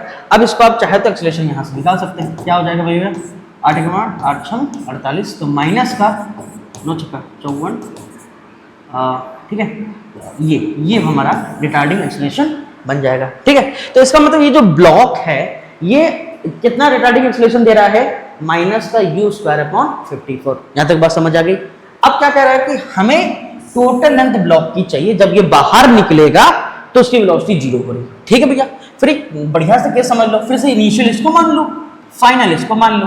ठीक है, और एक्सेलरेशन हमें पता ही है, तो ऑब्वियस सी बात है नेट डिस्टेंस हम लोग पता कर सकते हैं। कैसे पता करेंगे, फिर से लगाया, v² is equal to u² plus 2as। Final velocity क्या है 0, इनिशियल वेलोसिटी क्या है u², फिर इसका क्या करोगे, माइनस का 2 इंटू u² बाई 56। कितना है भैया, 56 हो गया। ठीक है, इनटू क्या हो जाएगा, s हमसे क्वेश्चन में पूछा गया है, या आप लेंथ एल भी कह सकते हैं, तो लेंथ हमसे ब्लॉक हमसे पूछी गई है। ठीक है, इसको धर लिया भैया, तो ये अगर कैंसिल करोगे तो ये 27 हो जाएगा। ठीक है, 9 चक्कर 54 होता है, या मैंने थोड़ा सा गलत कर दिया है, ये 54 है, सॉरी ये 54 है यहाँ पर 54, ठीक है, हो चुका हुआ, सॉरी, ठीक है। तो अब इसको धर लिया जरा, तो u square upon 54 L is equal to u square से u स्क्वायर कैंसिल, तो L कितना आ जाएगा, ध्यान से देखें, ये काटा था तो 27 आ गया था मेरे पास, तो ये कितना है 27 है, तो L बराबर कितना आ जाएगा 27 सेंटीमीटर, कितना आ जाएगा 27 सेंटीमीटर। तो ब्लॉक की जो लेंथ है बेटा वो कितनी आ गई है, 27 सेंटीमीटर आ गई है, कितनी आ गई है 27 सेंटीमीटर आ गई है, ठीक है। आई होप आपको समझ में आया होगा, बड़ी अच्छी तरीके से करा कि पहली इंफॉर्मेशन से सबसे पहले रिटार्डिंग एक्सीलरेशन इस ब्लॉक का कितना है वो निकाल लिया, फिर जो पूछा गया है कि अगर u से जाती है और जब इंटर करके बाहर निकलती है तो अगर वेलोसिटी 0 होती है तो उस ब्लॉक की लेंथ क्या होगी, तो इनिशियल पता है, फाइनल पता है, एक्सीलरेशन पता है, सारी वैल्यू पुट करा और आंसर हमने निकाल लिया। तो कौन सा पार्ट सही हो जाएगा, 27 centimetre is the right answer of this question. चलिए अगले क्वेश्चन की तरफ बढ़ेंगे। एक शानदार क्वेश्चन डायमेंशन का आपके सामने है, देखिए क्या है यहाँ पर A force capital F, velocity capital V and time capital T are taken fundamental unit, then the dimension of mass यहाँ पर क्या होगा। सबसे पहली चीज तो ये क्वेश्चन में बोल दिया गया है कि फोर्स, ठीक है, उसके बाद वेलोसिटी और टाइम को कह रहा है क्या फंडामेंटल यूनिट मान लो, हालांकि होती तो है नहीं कह रहा, लेकिन मान लो तुम, ठीक। तो फिर मास को आप कैसे लिखोगे भाई, तो इस तरीके के क्वेश्चन करने का क्या तरीका होता है, हमसे क्वेश्चन में क्या बोला गया है कि मास को जो है वो आप F, V और T के फॉर्म में लिखें, लेकिन एग्जैक्ट तो हो नहीं सकता, तो मान लीजिए इनकी पावर X, इनकी पावर Y और इनकी पावर क्या है Z। हम इस तरीके से क्वेश्चन को सॉल्व करेंगे, ठीक है। डायमेंशन की एप्लीकेशन की ये बहुत ही बढ़िया थ्योरी होती है कि अगर लेफ्ट साइड राइट साइड बराबर है तो उनकी डायमेंशन क्या होती है, बराबर होनी चाहिए। चलिए इसकी डायमेंशन लिखते हैं, तो m की पावर 1 क्योंकि मास था, 0 T 0। अब फोर्स की डायमेंशन क्या होती है बच्चा, MLT - 2, उसकी पावर क्या है x, इसकी क्या होती है LT - 1, इसकी पावर क्या हो जाएगी y, और ये हो गया T की पावर हो गया z, ठीक है। थोड़ा सा सॉल्व कर लेते हैं, तो m की पावर x हो जाएगा, L की पावर x प्लस y हो जाएगा, T की power -2x - y plus z हो जाएगा, ठीक है। ऑब्वियस सी बात है, अब सिंपल सा आप देखते जाइएगा कि हमने कुछ खास नहीं किया, जो पावर्स थी उनको अरेंज करके लिख दिया है। अब आप इनको कंपेयर कर लीजिए, देखिए कंपेयर करते हैं, तो m की पावर 1 मतलब क्या कराना है, कंपेयर द पावर्स को क्या करानी है हम लोग कंपेयर करा देते हैं। तो यहाँ पर x बराबर क्या आ जाएगा 1, यहाँ पर x प्लस वाई बराबर क्या आ जाएगा 0, लेकिन अगर हम ये वैल्यू उठा के यहाँ धर दें तो फिर y बराबर -x मतलब माइनस का 1 आ जाएगा, तो मतलब y की वैल्यू जो आ गई है वो माइनस का 1 और x की वैल्यू क्या आ गई है हमारे पास 1 आ गई। तीसरा अगर हम कंपेयर कराते हैं दैट इज माइनस का 2x माइनस का y प्लस का z, अगर हम कंपेयर कराते हैं ये भी 0 के बराबर करना है हमको। अब x कितना है यहाँ पर 1, तो ये मुझे 1 हो जाएगा, y माइनस का 1 तो माइनस माइनस प्लस का 1 हो जाएगा, ये z हो जाएगा, तो ये माइनस का 1 प्लस का z बराबर 0 हो जाएगा और z की वैल्यू कितनी हो जाएगी 1 हो जाएगी, ठीक। हमें x पता चला, y पता चला और z पता चला। इसका मतलब अगर हमें मास को इनके टर्म्स में लिखना है तो x की पावर कितनी 1, तो ये तो यही रहेगा, लेकिन y माइनस का 1 करना पड़ेगा और t की जगह जो है हम लोग 1 कर देंगे और इस तरीके से हम मास को f, v और t के फॉर्म में लिख सकते हैं। देखिए ये इसका बेसिक मेथड होता है। ऐसे क्वेश्चन कुछ बच्चे रट लेते हैं फिर उनको अलग अलग मेथड यूज करने लगते हैं, जो कि गलत है। आपको हमेशा वही तरीका अपनाना चाहिए जो सभी क्वेश्चनों में लगे, क्योंकि ऐसा जरूरी नहीं है कि नीट एग्जाम में एज इट इज ऐसे ही क्वेश्चन आ जाएगा, अलग अलग तरीके का आएगा, अलग अलग फ्रेम क्या रहेगा। इसलिए हम आपको कहना चाहते हैं कि आपको कॉन्सेप्ट पता होना चाहिए कि ऐसे क्वेश्चन को करने का क्या कॉन्सेप्ट होता है with the help of dimension. चलिए अगले क्वेश्चन की तरफ हम लोग यहाँ पर मूव करेंगे। क्वेश्चन नंबर जहां पर जो है 32 है। देखिए बड़ा ही शानदार क्वेश्चन है, ठीक। A certain number of spherical drop of a liquid जिसकी रेडियस जो है क्वेश्चन में स्मॉल आर दी गई है, मिल करके क्या बना रहे हैं सिंगल ड्रॉप कैपिटल आर बना दे रहे हैं, ठीक है। वॉल्यूम यहाँ पर कैपिटल वी उसका, it is capital T is the surface tension यहाँ पर है। यहाँ पर जो कैपिटल टी है बेटा वो यहाँ पर क्या है सरफेस टेंशन है,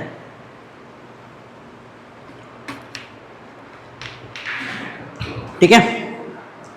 तो भैया पूछ रहा है कि एनर्जी के बारे में बताओ। देखो एक बात हमेशा याद रखना, क्या, जैसे कि मान लीजिए n ड्रॉप्स है, कितनी है n ड्रॉप्स है, और जब ये n ड्रॉप्स मिल करके एक बड़ी ड्रॉप बनाती है, तो एक बात हमेशा ध्यान रखना, इस केस में जो एनर्जी होती है वो बेटा क्या होती है, रिलीज होती है। ध्यान रखना, हमेशा हमेशा ध्यान रखना कि जब छोटी छोटी ड्रॉप को मिला करके हम बड़ी ड्रॉप बनाते हैं तब एनर्जी बेटा रिलीज होती है, और बड़ी ड्रॉप अगर छोटी छोटी ड्रॉप में कन्वर्ट हो रही है तो उसके लिए उसको एनर्जी अब्सॉर्ब करना पड़ता है। ये दो बात हमेशा ध्यान रखना क्योंकि इसका यूज है यहाँ पर, ठीक है। अब सिंपल सी बात है, इसकी रेडियस कैपिटल आ रहा है और छोटी छोटी ड्रॉप की जो रेडियस है स्मॉल आ रहा है, ठीक। पहली चीज तो ये है क्वेश्चन में। अच्छा, क्वेश्चन में ये भी बोला गया है कि बड़ी बड़ी ड्रॉप का जो वॉल्यूम है वो कैपिटल वी है, इसका मतलब इसका जो वॉल्यूम है वो वी दिया गया है, और इसकी वैल्यू अगर हम आर के टर्म्स में लिखें तो ये लिखेंगे, देखते हैं शायद इसकी जरूरत पड़ सकती है, ठीक। तो सबसे पहला काम ये कि अगर यहां से यहां पर ये जा रहा है तो क्या चीज कंजर्व होनी चाहिए, वो है वॉल्यूम। अगर मैं बोलूं इसका वॉल्यूम लिखो तो तुम बोलोगे एक ड्रॉप का वॉल्यूम सजी ये है तो एन ड्रॉप का वॉल्यूम ये रहेगा, ठीक है। यहां पर बात करोगे तो 4 पाई आर क्यूब हो जाएगा। तो यहां से अगर एन की वैल्यू हम निकालें, ठीक है, एन की वैल्यू निकालें तो क्या निकल के आएगा, R cube upon small R cube, ये निकल के आ गया, ठीक गुरु जी, कोई बात नहीं। जब ऐसी घटना होती है तो अगर हम एनर्जी की जब बात करते हैं, इसकी बात करते हैं एनर्जी, तो उसको निकालने के लिए क्या फॉर्मूला होता है, surface tension into change in area. क्या फॉर्मूला होता है, surface tension into change in area. हम इसका इस्तेमाल करने वाले हैं, ठीक है, ओके। क्योंकि एनर्जी रिलीज हो रही है तो ऑब्वियस सी बात है पहले ज्यादा एनर्जी रही होगी फिर कम एनर्जी रही होगी। चलिए ठीक है, चेंज इन एरिया की बात करें, मतलब final area minus initial area. अब फाइनल एरिया हमारे पास कितना होगा, स्क्वायर होता है तो 4 पाई, देखो यहाँ पर क्या लिख देंगे, इनिशियल माइनस फाइनल करना पड़ेगा। क्यों करना पड़ेगा, क्योंकि इनिशियल में ज़्यादा होता है और फाइनल में कम होता है, ठीक है। तो इनिशियल के लिखोगे तो 4 पाई आर स्क्वायर हो गया हमारे पास, लेकिन कितने हैं यहाँ पर, n टर्म्स थे, n ड्रॉप्स थे, तो उसके टोटल एरिया अगर आप लिखोगे तो n times 4 pi are square, ठीक। फिर माइनस लगाए, फाइनल वाले का अगर हम सरफेस एरिया लिखेंगे तो क्या लिखेंगे, 4 पाई कैपिटल आर स्क्वायर। एकदम इजी कॉन्सेप्ट। यहां से क्या कॉमन ले सकते हैं, 4 पाई, तो मैंने पहले 4 पाई को यहां पर कॉमन लिया, ठीक। अब यहाँ पर देखो स्मॉल एन बचा हुआ है, अब हमने स्मॉल एन बराबर क्या लिखा है यहाँ पर, देखो बेटा ध्यान से, तो मैं इस स्मॉल एन की देखो क्या लिख रहा हूँ, R cube upon small R cube, पहले से ये टर्म्स था यहाँ पर, ठीक है। और यहाँ पर देखो 4 pi are square as it is ऐसे था, तो थोड़ा सा कैंसिल कर दिया। अच्छा, यहाँ पर देखो कुछ चीजें कॉमन हो सकती है, अगर मैं यहाँ पर आर क्यूब कॉमन ले लूं तो बेटा ध्यान से देखो, ये आर स्क्वायर से ये कैंसिल हो गया है तो ये 1 अपॉन आर हो जाएगा, और यहाँ पर 1 अपॉन कैपिटल आर हो जाएगा, ठीक। लेकिन आंसर में जो है वो v के फॉर्म में दिया गया था। एक काम करते हैं, v बनाने के लिए मैं देखो क्या कर रहा हूँ, मैं बहुत ध्यान से देखना, मैं 3 से मल्टीप्लाई ऊपर कराया और 3 से नीचे करा दिया। ऐसा क्यों किया भैया, ताकि हम वॉल्यूम के फॉर्म में इसको लिख सके। अब ये क्या हो जाएगा v, तो 3vt 1/r माइनस का 1/कैपिटल r। तो कौन सा पार्ट सही हो जाएगा, देखिए ध्यान से। पहली चीज रिलीज हो रही है तो रिलीज इसमें लिखा है, इसमें लिखा है, मैच ये वाला कर रहा है, तो third part is the right answer of this question.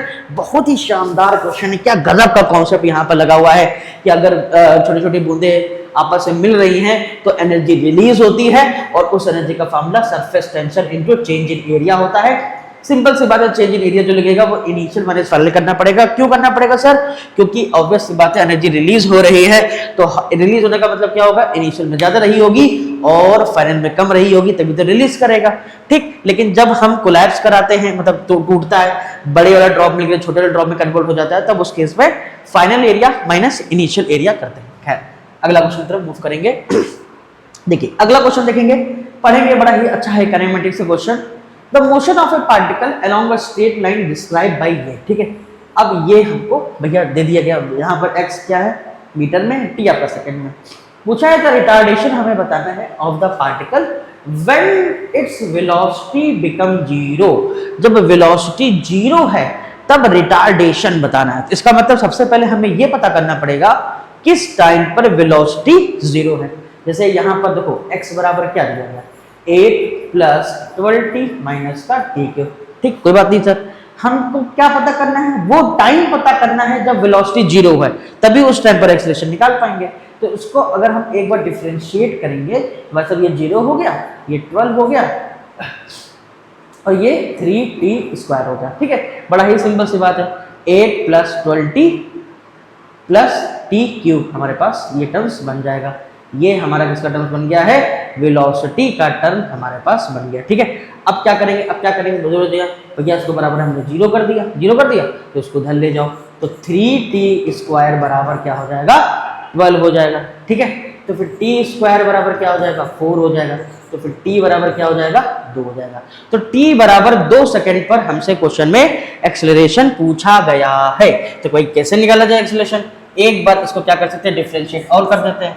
तो एक्सेलरेशन क्या आ जाएगा, माइनस का आई थिंक 6t आ जाएगा। ठीक है, अब क्या है, t की वैल्यू उठा के यहाँ धर दो, तो एक्सेलरेशन कितना आ गया, -6 × 2 बोले तो -12। अब देखो क्वेश्चन में रिटार्डेशन बोला गया था, तो ऑब्वियस सी बात है माइनस है, रिटार्डेशन को दिखाई रहा है, तो मैग्नीट्यूड से हमें लिखना चाहिए आंसर में। तो कौन सा पार्ट सही हो जाएगा, second part is the right answer of this question. बढ़िया, बहुत ही शानदार क्वेश्चन।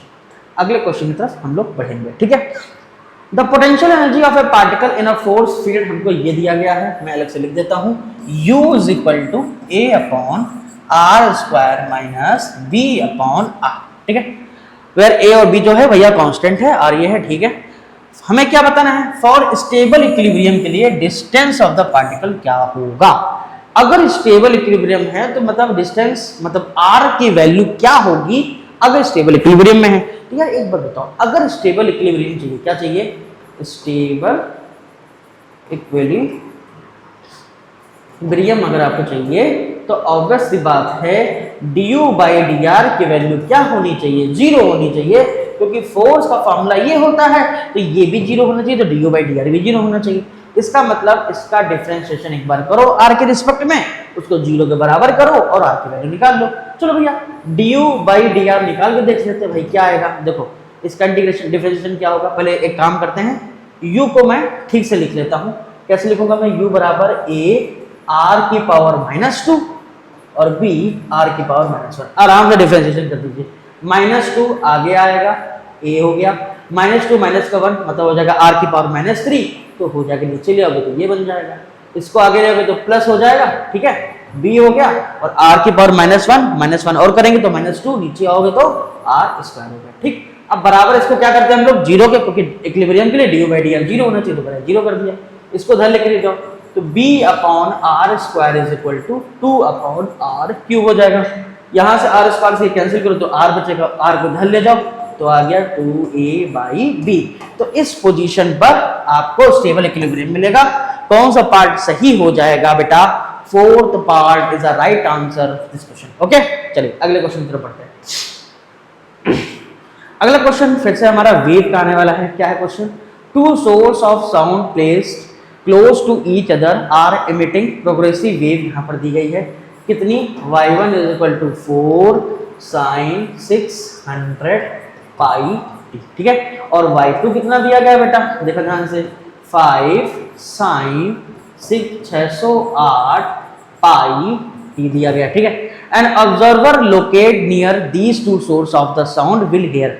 एक ऑब्जर्वर है कहीं पर खड़ा हुआ है और दोनों सोर्स को सुनना है, तो वो हमसे पूछ रहा है कि क्या, पहले ऑप्शन में देखते हैं, पूछ कह रहा है, ऑप्शन समझ में आ गया क्वेश्चन में, कह रहा 8 बीट पर सेकंड, मतलब हमें यहाँ पे सबसे पहले बीट निकालना पड़ेगा। ठीक है, विथ इंटेंसिटी रेशियो भी निकालना है, कब निकालना है, बिटवीन वैक्सिंग एंड वैनिंग। इसका मतलब ये होता है कि हमें इंटेंसिटी का रेशियो कब निकालना है, जब वहां पर मैक्सिमम इंटेंसिटी और मिनिमम इंटेंसिटी का रेशियो बेसिकली पूछा गया है। मतलब इसका जो मतलब है वैक्सिंग एंड वैनिंग का मतलब, between waxing and waning, that means कि जब मैक्सिमम इंटेंसिटी, जब मिनिमम इंटेंसिटी, तब क्या होगा, तब उसके अकॉर्डिंग हमसे क्वेश्चन में पूछा गया। ठीक, दो बातें समझ आ गई। तो पहले तो हम लोग यहाँ पर बीट निकाल लेते हैं। कैसे निकालेंगे, सबसे पहले बीट फ्रीक्वेंसी निकालने के लिए हमें चाहिए होगा फ्रीक्वेंसी, और ये टर्म्स क्या होता है, ये तो ओमेगा, तो ओमेगा 1 कितना है, 600 पाई है। ठीक है, ओमेगा का फॉर्मूला क्या होता है, 2πf1 होता है, तो ये 600 पाई हो गया, पाई से पाई कैंसिल हो जाएगा, तो फ्रीक्वेंसी जो तुम्हारी आने वाली है वो ये हो गई 300 होगा, पहली वाली फ्रीक्वेंसी। ठीक, इसी तरीके से दूसरी वाली भी निकाल सकते हैं, तो ओमेगा टी जो है वो 608 है, तो 2π लिख देंगे ना यहाँ पर, तो ये 608 पाई हो गया। तो यहाँ से जो फ्रीक्वेंसी आने वाली है वो 304 आ जाएगी। कितनी आ जाएगी बोलो बेटे, 304 आ जाएगी। और अगर फ्रीक्वेंसी 304 है, 301 है, तो अगर हम तुमसे कहें कि बीट फ्रीक्वेंसी कितनी होगी, तो ऑब्वियस सी बात है क्या करोगे, 304 में से 300 घटा दिया, आंसर आ गया 4 हर्ट्ज। ठीक है, ठीक है, क्लियर मेरी बात। तो बीट फ्रीक्वेंसी हमारी 4/8 आ गई। अब हमें निकालना है इंटेंसिटी का रेशियो। कब निकालना है? Maximum upon minimum. तो अगर आप थोड़ा बहुत भी जानते हैं तो मैं आपको बता देना चाहता हूँ, मैं अलग पेज में दिखा देता हूँ कि मैक्सिमम इंटेंसिटी का जो और मिनिमम का जो रेशियो होता है बेटा, वो क्या होता है? A1 plus A2 divide by A1 minus A2, जहां पर A1 A2 जो है वो अलग अलग एम्पलीट्यूड अलग अलग फ्रीक्वेंसी के हो गए। तो अगर A1 A2 की बात करें तो ये हमारा A1 है, ये हमारा A2 है, 4 और 1 5, ठीक है। तो आप ये कह सकते हैं 5 प्लस 4 5 माइनस 4 और उसका भी क्या कर देना है? स्क्वायर कर देना है। भाई ये फार्मूला होता है A1 plus A2 divide by A1 minus A2 का होल स्क्वायर होता है। तो ये क्या हो जाएगा? 9, ये हो जाएगा 1, इसका स्क्वायर करेंगे तो 81.1 आ जाएगा। तो इसका मतलब रेशियो क्या आ रहा है? 81:1। कौन सा पार्ट सही होगा देखेंगे। सबसे पहले 4 बीट है तो 4 बीट भैया इसमें दी गई है, ठीक है, और रेशियो 81 और 1 ये दिया गया है। तो कौन सा पार्ट सही हो जाएगा? सेकंड पार्ट इसका सही हो जाएगा, ठीक है। आई होप समझ में आ गया होगा आपको। चलिए अगले क्वेश्चन की तरफ बढ़ते हैं हम लोग। यहाँ पर ये एक लॉजिक गेट का क्वेश्चन है और हमें यहाँ पर इस वेव फॉर्म को देख करके बताना है कि ये किस गेट का काम है भैया, ठीक है। चलिए फिर देखते हैं किस गेट का काम है। इस तरह के क्वेश्चन में अगर कभी भी आपसे पूछे कि किस गेट का काम है तो आप तभी बता सकते हो जब आपको ट्रुथ टेबल बनानी आती है। अगर आपने इसको देख करके ट्रुथ टेबल बना ले गए तो आप यकीन मानिए कि आप ये क्वेश्चन बड़ी ही आराम से कर पाएंगे, ठीक है। तो चलिए ट्रुथ टेबल बनाते हैं। यहाँ पर देखिए ध्यान से, ए और बी क्वेश्चन के हिसाब से इनपुट है, देखिए लिखा हुआ वहां पर 2 इनपुट ए एंड बी, और सी यहाँ पर क्या है? आउटपुट है। चलिए फिर देखते क्या है। ये जो नीचे वाला टर्म्स होता है उसे 0 कहते हैं, जो ऊपर वाला टर्म्स होता है उसे 1 कहते हैं। ये बात ध्यान रखनी है आपको सबसे पहले, ठीक है। तो इसका मतलब जब ए की वैल्यू 1 है, बी की वैल्यू 0 है तो सी 1 दे रहा है। ए 1 है, बी 0 है तो सी यहाँ पर क्या है? 1 हो गया, ठीक है भाई। ए 1 है, बी भी 1 है तो सी भी कह रहा 1 हो जाएगा, अच्छी बात है। ए 0 है, बी 1 है, ए 0 है, बी 1 है, फिर भी क्या आ रहा? 1 आ रहा। और 0 और बी भी 0 तो सी भी 0। यार एक बात बताओ, ये किसके जैसा लग रहा है भाई? इसके हिसाब से तो ये कहानी हो गई है ना क्या, कि जब ये 0 तभी होगा जब दोनों 0 होंगे। अगर एक भी 1 हो गया तो आउटपुट आपको 1 मिल रहा है। और ये कहानी किसकी होती है? और गेट की कहानी होती है। किसकी होती है बोले बेटे? और गेट की कहानी होती है। और गेट के हिसाब से क्या होता है? याद करिए, और गेट का ट्रुथ टेबल क्या होता है? जैसे ये ए है, ये बी है, ये सी है, तो और गेट का जो ट्रुथ टेबल कैसे बनाते हैं बोले बेटे? 0 0 है तो 0 मिलेगा, 0 1 है तो 1 मिलेगा, 1 0 है तो 1 मिलेगा, 1 1 है तो 1 मिलेगा। और यही घटना तो यहाँ पर हो रही है। इसलिए कौन सा पार्ट सही हो जाएगा? Third part is the right answer. Okay, चलिए अगले क्वेश्चन की तरफ बढ़ते हैं। अगला क्वेश्चन बड़ा ही शानदार है, ठीक है। A monoatomic gas at a pressure शुरुआत में कितना है? P, हैविंग अ वॉल्यूम कितना है? V। उसको एक्सपेंड किया गया है कैसे? Isothermally to a volume 2V, और उसके बाद जो है एडियाबेटिकली कर दिया गया है, वॉल्यूम यहां तक लेके आया गया। तो पूछ रहा है फाइनल प्रेशर क्या होगा। इसका मतलब यहाँ पर बच्चों 2 प्रोसेस हैं, पहले आइसोथर्मल करना है फिर एडियाबेटिक करना है, ठीक है। तो एक एक करके प्रोसेस को करेंगे तभी हम समझ पाएंगे, ठीक। तो जब आइसोथर्मल की बारी होती है तो हमें पता है कि P1 V1 is equal to P2 V2, ठीक है। इनिशियल में प्रेशर P है, वॉल्यूम V है इनिशियल में। उसके बाद आइसोथर्मल केस में, किस केस में?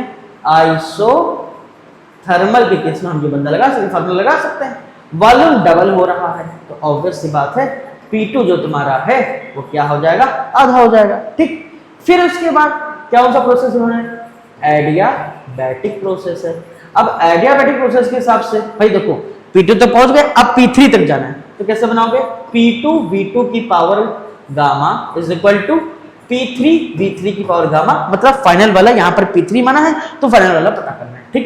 ओके, सबसे पहले चीज P2 यहाँ पर कितना है? P/2 है।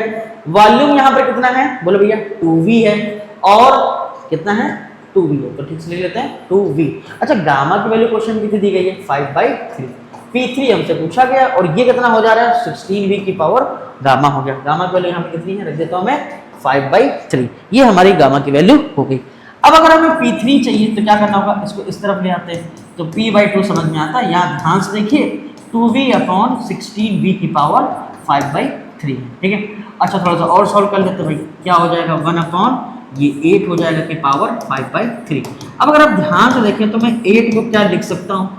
2 की पावर 3, 5 की पावर 1/3 लिख सकते हैं। तो अगर देखें तो 3 से 3 हमारा कैंसिल हो जाएगा, तो नीचे जो हमारा टर्म्स बचेगा, नीचे जो टर्म्स हमारा बचेगा वो 2 की पावर 5 मतलब p अपॉन 2 की पावर 6 और 2 की पावर 6 का मतलब कितना होता है 64। 2 की पावर 6 मतलब 2 इंटू 2 इंटू 2 इंटू 2 इंटू 2 3 3 6 तो 4 4 4 4 गुणे 4 गुणे 4 ये कितना हो जाएगा 16 और ये हो जाएगा 4 गुणे देखो 64। ठीक है, तो 2 की पावर 6 को क्या लिख सकते हैं 64। तो कौन सा पार्ट सही हो जाएगा, third part is the right answer of this question. बहुत ही शानदार क्वेश्चन था, लेकिन आपने इस तरह क्वेश्चन जरूर देखे होंगे, तो केयरफुली रहिए, नीट में इस तरह के क्वेश्चन जरूर आ सकते हैं। कॉन्सेप्ट ध्यान से देख लीजिए, पहले आइसोथर्मल फिर एडियाबैटिक, बहुत आराम से करा और आंसर हमारा आ गया। ठीक है, चलिए अगले क्वेश्चन की तरफ मूव करेंगे। एक और भी अच्छा क्वेश्चन है, देखिए क्या है यहाँ पर।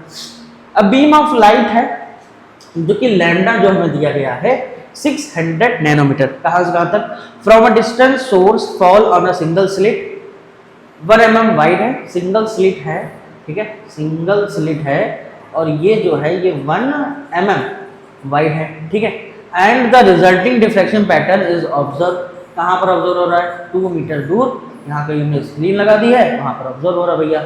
The distance between the first dark fringes on the either side on the central bright fringe, ठीक है।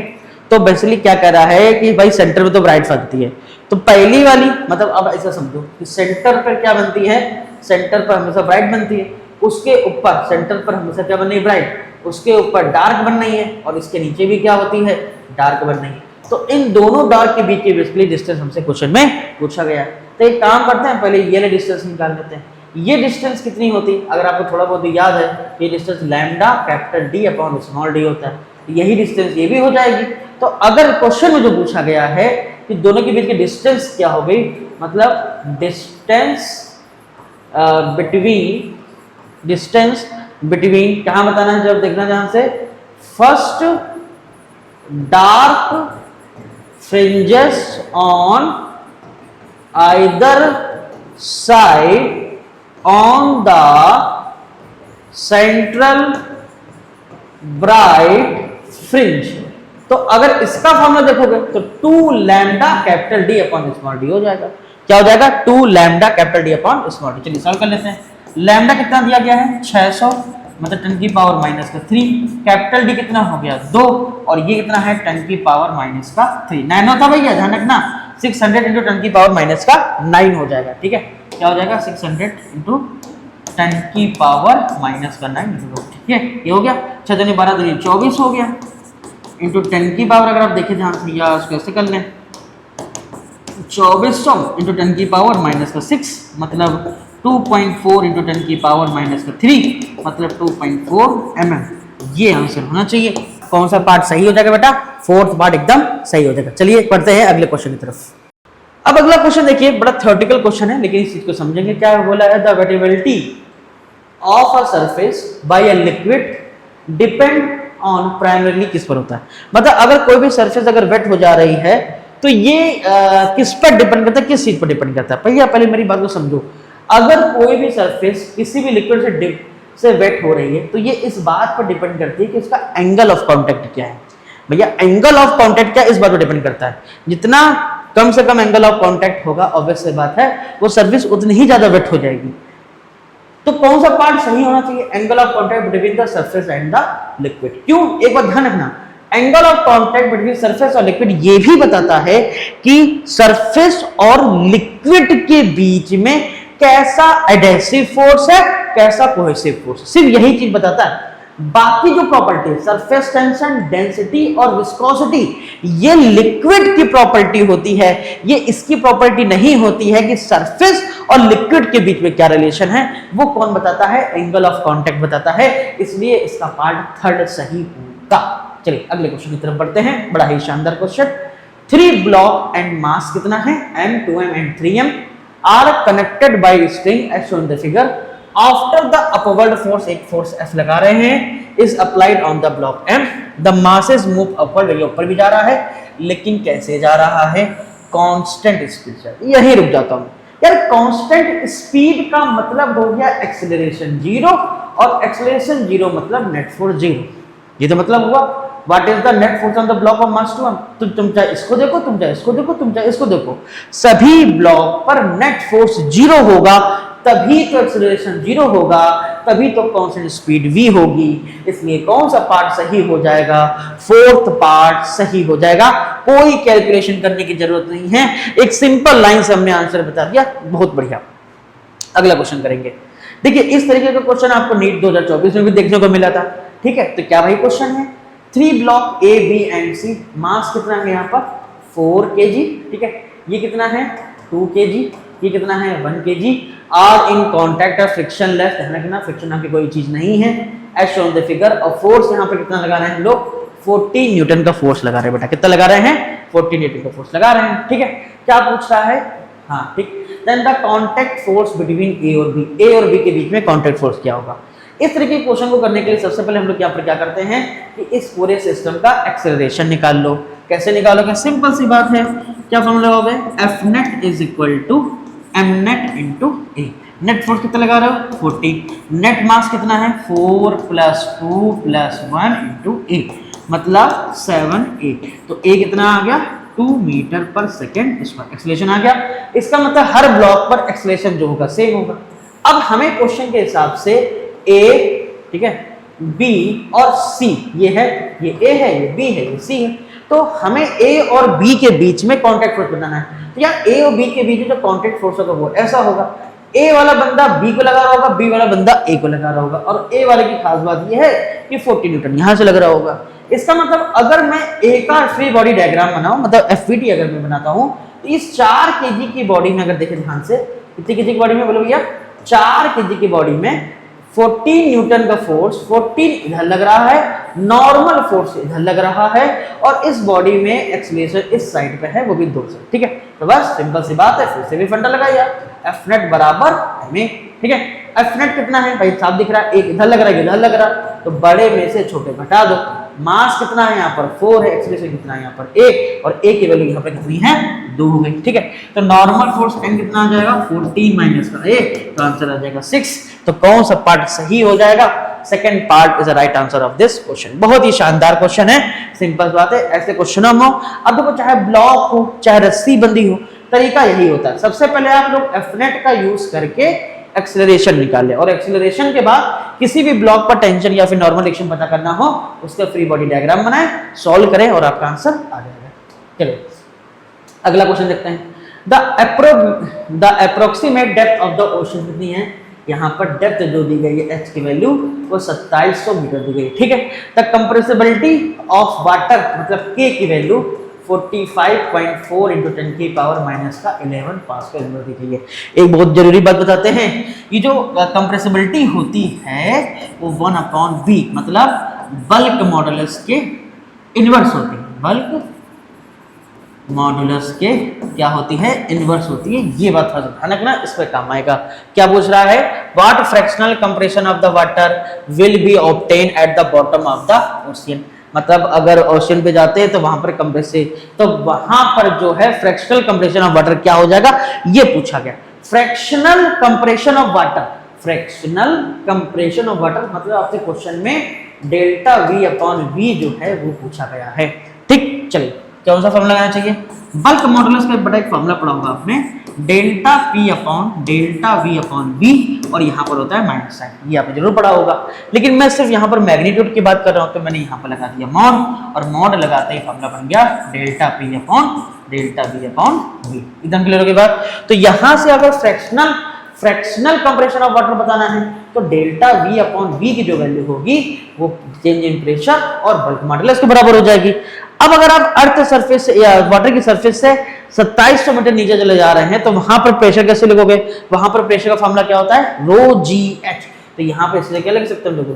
ρgh/ bulk modulus. ठीक, लेकिन यार बल्क मॉडुलस दिया नहीं गया, एक चीज दी गई है कि k बराबर जो होता है वो 1/बीटा होता है। तो 1/बीटा की जगह हम लोग यहाँ पर k भी लिख सकते हैं। ठीक है, मैंने क्या किया 1/बीटा की जगह मैंने यहाँ पर k लिख दिया, इस फंक्शन का यूज यहाँ पर कर दिया।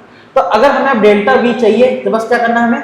ρgh k करना है। अब रो कितना है 10⁻3, जे कितना है ये कितना है 2700, और ये कितना है हमारे पास, देखिए ध्यान से, तो 45.4 इंटू 10 की पावर माइनस का 11 है। बेटा बस कुछ खास नहीं करना है, इसे कैलकुलेट करना है। देखिए 10 की पावर 3, 4, 5, 6 इसको मिला देते हैं, तो 27 इंटू 45.4 इंटू 10 की पावर 3, 4, 5, 6 कम कर दो तो कितना हो जाएगा, माइनस का 5। अब बस आप इसे सॉल्व कर लीजिए, देख लीजिए आंसर क्या आएगा।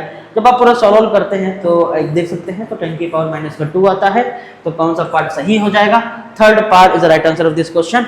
1.2 इंटू 10 की पावर माइनस का 3, आप चाहे तो उसे सॉल्व करके देख सकते हैं। ठीक है, चलिए बढ़िया, अगले क्वेश्चन की तरफ मूव करते हैं। क्वेश्चन नंबर हो गया हमारे पास 43। क्वेश्चन नंबर क्या है, 43। क्या है, for parallel beam of monochromatic light, इसकी वेवलेंथ लैम्डा है, diffraction is produced by a single slit, इसकी विड्थ यहाँ पर a है, is of the order of the wavelength if the capital D is the distance of the screen of the slit, the width of the central maxima यहाँ पर क्या हो जाएगी, जैसे सेंट्रल मैक्सिमा के भाई साहब विड्थ पूछ रहा है तो बड़ा ही आसान क्वेश्चन है। जैसे ये हमारा स्लिट हो गया, इसकी ये कितनी है, a हो गई, ये कैपिटल D हो गया। ठीक है, यहाँ पर आपको जो है सेंट्रल मैक्सिमा की विड्थ पूछ रहा है, तो ऑब्वियस सी बात है, फिर से वही कहानी होगी जो थोड़ी देर पहले हमने क्वेश्चन डिस्कस किया था। सेंट्रल मैक्सिमा की विड्थ जो होती है, सिंपल सा फार्मूला होता है क्या, 2 capital D A by lambda, क्या होता है, नहीं हाँ ये तो होता है 2, नहीं भाई ये तो गलत फार्मूला है, ये नहीं होता, कौन सा फार्मूला होता है, सॉरी ये 2 कैपिटल डी लैम्डा बाई ए। ठीक है, क्या होता है भाई, देखो अगर मैं इसकी बात करता हूँ, इसका फार्मूला क्या बन जाएगा, कैपिटल डी लैम्डा बाई ए बन जाएगा, इसका क्या बन जाएगा, कैपिटल डी लैम्डा बाई ए बन जाएगा। मतलब ये पहला वाला फर्स्ट डार्क फ्रिंज है, ये लोअर वाला डार्क फ्रिंज हो जाएगा, तो दोनों का ऐड कर दोगे तो कौन सा फार्मूला बनेगा, ये बनेगा। और ये फार्मूला आपको याद होना भी चाहिए कि डिफ्रैक्शन के केस में विड्थ ऑफ सेंट्रल मैक्सिमा का जो फार्मूला होता है वो 2 कैपिटल डी लैम्डा बाई ए होता है। कितना होता है, 2 कैपिटल डी लैम्डा बाई ए होता है। तो कौन सा पार्ट सही है, first part is the right answer of this question. चलिए अगले क्वेश्चन की तरफ बढ़ते हैं। एक थ्योरेटिकल क्वेश्चन है, समझना पड़ेगा चीजों को क्या है। Two thin dielectric slab of dielectric constant K1 और K2, और यहाँ साफ बोला गया है कि K2 की वैल्यू K1 से बड़ी है, are inserted between the plate of a parallel plate capacitor as shown in the figure. भैया दिख रहा साफ साफ, the variation of electric field E between the plate at a distance D as measured from the P is correctly shown क्या होगा। मतलब हमें यहाँ पर यहाँ से यहाँ तक अगर हम जाते हैं तो फील्ड और D के बीच में रिलेशन क्या होगा। देखो बेटा, हमें एक बात ये पता है कि अगर हम किसी भी मटेरियल में या कैपेसिटर के अंदर डाइलेक्ट्रिक मटेरियल को इंसर्ट कराते हैं तो इलेक्ट्रिक फील्ड की वैल्यू क्या होती जाती है, कम होती जाती है। कितने टाइम्स कम हो जाती है, K टाइम्स कम होती जाती है। ठीक है, मतलब E जो होता है वो ओरिजिनल वाले क्या डिवाइड बाई K होता है ना। मतलब अब अगर आप K करेंगे तो ऑब्वियस बात है इलेक्ट्रिक फील्ड कम हो जाएगी। ठीक, तो जब ये तभी होगा जब यहाँ पर डायरेक्टिव मटेरियल होगा। मतलब यहाँ से लेकर यहाँ तक अगर ध्यान से देखें, यहाँ से लेकर यहाँ तक तो कोई है नहीं, तो वहां पर तो फील्ड की वैल्यू भैया वही हो जाएगी, कोई दिक्कत वाली बात नहीं। ठीक, कांस्टेंट हो गया। लेकिन जैसे ही आपने ये डायरेक्टिव मटेरियल करा वैसे ही इसकी फील्ड क्या हो जाएगी, कम हो जाएगी। क्या हो जाएगी बोले भैया, कम हो गई। अब जैसे ही भाई साहब ये कम हो गई, ठीक, तो कैसे कम करोगे, इस तरीके से। ठीक है, ओके। और फिर से देखो, फिर से एयर आ गया, इसका मतलब फिर से जो तुम्हारी फील्ड है वो पुरानी ओरिजिनल पोजीशन पर पहुंच जाएगी। ठीक, पहुंच गई। अब इसकी बात करो तो फिर से ये आ गया, तो अब इलेक्ट्रिक फील्ड फिर कम होगी। लेकिन सवाल ये है कि इलेक्ट्रिक फील्ड इससे भी कम होगी कि क्या हो जाएगी। यार मुझे एक बात ईमानदारी से बता दो, E बाई के होता है, क्या होता है, E बाई के होता है ना। तो ऑब्वियस सी बात है K की वैल्यू जो है और ज्यादा है तो E और कम हो जाएगा, और अगर और कम हो जाएगा तो ये ग्राफ ऐसे हो जाएगा, और फिर से सिंपल सा हो जाएगा ग्राफ। ऐसा ऐसे हो जाएगा, बिल्कुल सा सिंपल, जैसे ये गया और ये इस तरीके से होगा। कहने का मतलब ये है कि जब K1 की बारी आएगी और K2 की बारी आएगी तो उस केस में फील्ड कम होगी, लेकिन K2 में ज्यादा कम हो जाएगी फील्ड, क्योंकि K2 की वैल्यू K1 से ज्यादा है। इसलिए ये घटना किसमें हो रही है, किस ग्राफ में है, देखिए ध्यान से, थर्ड पार्ट में ये चीज हमको बताई गई है। तो कौन सा पार्ट सही हो जाएगा, थर्ड पार्ट इसका सही हो जाएगा। ठीक, चलिए क्वेश्चन नंबर, अब हम बात करेंगे किसकी बात करेंगे, 45 क्वेश्चन की, मतलब फिजिक्स का आखिरी क्वेश्चन। क्या है भैया, यहाँ पर सबसे पहले आपको वोल्टेज दिया गया है 6x माइनस 8y माइनस का 8xy प्लस का 6y जेड दिया गया। ठीक, अब पूछा क्या गया है, electric force experience by a charge 2 coulomb, जो कि यहाँ पर है। मतलब हमें फोर्स की वैल्यू बतानी है। ठीक, और फोर्स का फॉर्मूला F बराबर क्या होता है, Q इंटू ई। चार्ज तो दिया गया, इलेक्ट्रिक फील्ड नहीं दी गई। हमें इस पॉइंट पर इलेक्ट्रिक फील्ड निकालनी है, और इलेक्ट्रिक फील्ड निकालने के लिए यहाँ पर वोल्टेज की चीज दी गई है। तो कैसे निकाला जाए भैया? सबसे पहले देख काम करते हैं। देखिए भैया, जो इलेक्ट्रिक फील्ड होती है वो वेक्टर क्वांटिटी होती है। कैसे निकालते हैं? EXI plus EYG plus EZ, ठीक इस तरीके से फील्ड निकालते हैं भाई। तो EX कैसे निकाला जाएगा? EX का फॉर्मूला क्या था? माइनस का डेवर V अपॉन डेवर X। अब इसका मतलब क्या होता है? वो भी किस पॉइंट पर निकालनी है? 1,1,1 पर। इसका मतलब क्या होता है कि हम वोल्टेज का पार्शियल डिफरेंशिएशन कर रहे हैं विद रिस्पेक्ट टू x, ठीक है। तो कैसे करेंगे? पार्शियल डिफरेंशिएशन का मतलब ये हो गया सिर्फ x को ही के रिस्पेक्ट में करना है, बाकी सबको कांस्टेंट बना करके काम हटा देंगे, ठीक। जैसे 6x का क्या, तो 6 कांस्टेंट है, x से क्या होता है 1, यहाँ पर 6 हो जाएगा। ये 8y है, हम x के रिस्पेक्ट में कर रहे हैं तो y का कोई वैल्यू है ही नहीं, y इसके लिए कांस्टेंट, तो कांस्टेंट का 0 हो जाएगा। इसकी बात करेंगे तो 8y बच जाएगा, 8 और y बच जाएगा, और यहाँ पर फिर से 0 हो जाएगा। तो ये टर्म्स बचेगा हमारे पास, ठीक है। अब कब की बात करनी है? एट 1,1,1, मतलब यहाँ पर y की वैल्यू क्या रखेंगे? 1। तो अगर तुमने यहाँ पर y की वैल्यू को बेटा 1 रख दिया, ये हो जाएगा, मतलब प्लस का 2 हो जाएगा। तो ये तुम्हारा EX आ जाएगा भाई, माइनस करो, माइनस माइनस प्लस का 2 हो जाएगा। इसी तरीके से बेटा EY भी निकाल लेते हैं। अब देखो EY कैसे निकाल लें? माइनस का डेवर V अपॉन डेवर Y करेंगे, ठीक है। सेम उसी तरीके से करेंगे। अब देखो y के रिस्पेक्ट में कर रहे हैं, तो इसका क्या हो जाएगा? 0, इसका क्या हो जाएगा? माइनस का 8, इसका क्या हो जाएगा? माइनस का अगर देखें ध्यान से, तो अगर हम करेंगे तो वन से यहाँ पर क्या बच जाएगा? 8y, यहाँ पर भी बच जाएगा भैया, ठीक है, ठीक है। ध्यान से देख लीजिएगा, y के रिस्पेक्ट में यहाँ पर कर रहे हैं हम लोग, तो इसका क्या बच जाएगा? y का करेंगे तो 1 आ जाएगा, तो माइनस का 8 हो गया। अब इसका करेंगे तो y का 1 हो जाएगा, माइनस का 8x हो जाएगा, प्लस ध्यान से देखें ये कितना लगा? y का हो जाएगा 1, z रह जाएगा, दैट मींस 6z हो जाएगा, ठीक है। अब यहाँ पर वैल्यू भी क्या रखनी है हमको? 1,1,1, तो वैल्यू भी पुट कर देते साथ में, माइनस का 8 प्लस का 6, ठीक है। अब ध्यान देखो 8 8 16, माइनस का 16, ठीक है, प्लस का 6 करेंगे तो हो जाएगा माइनस का 10, माइनस माइनस हो जाएगा प्लस का 10। तो EY की वैल्यू कितनी आ गई? प्लस का 10। EX की वैल्यू कितनी आ गई? 2।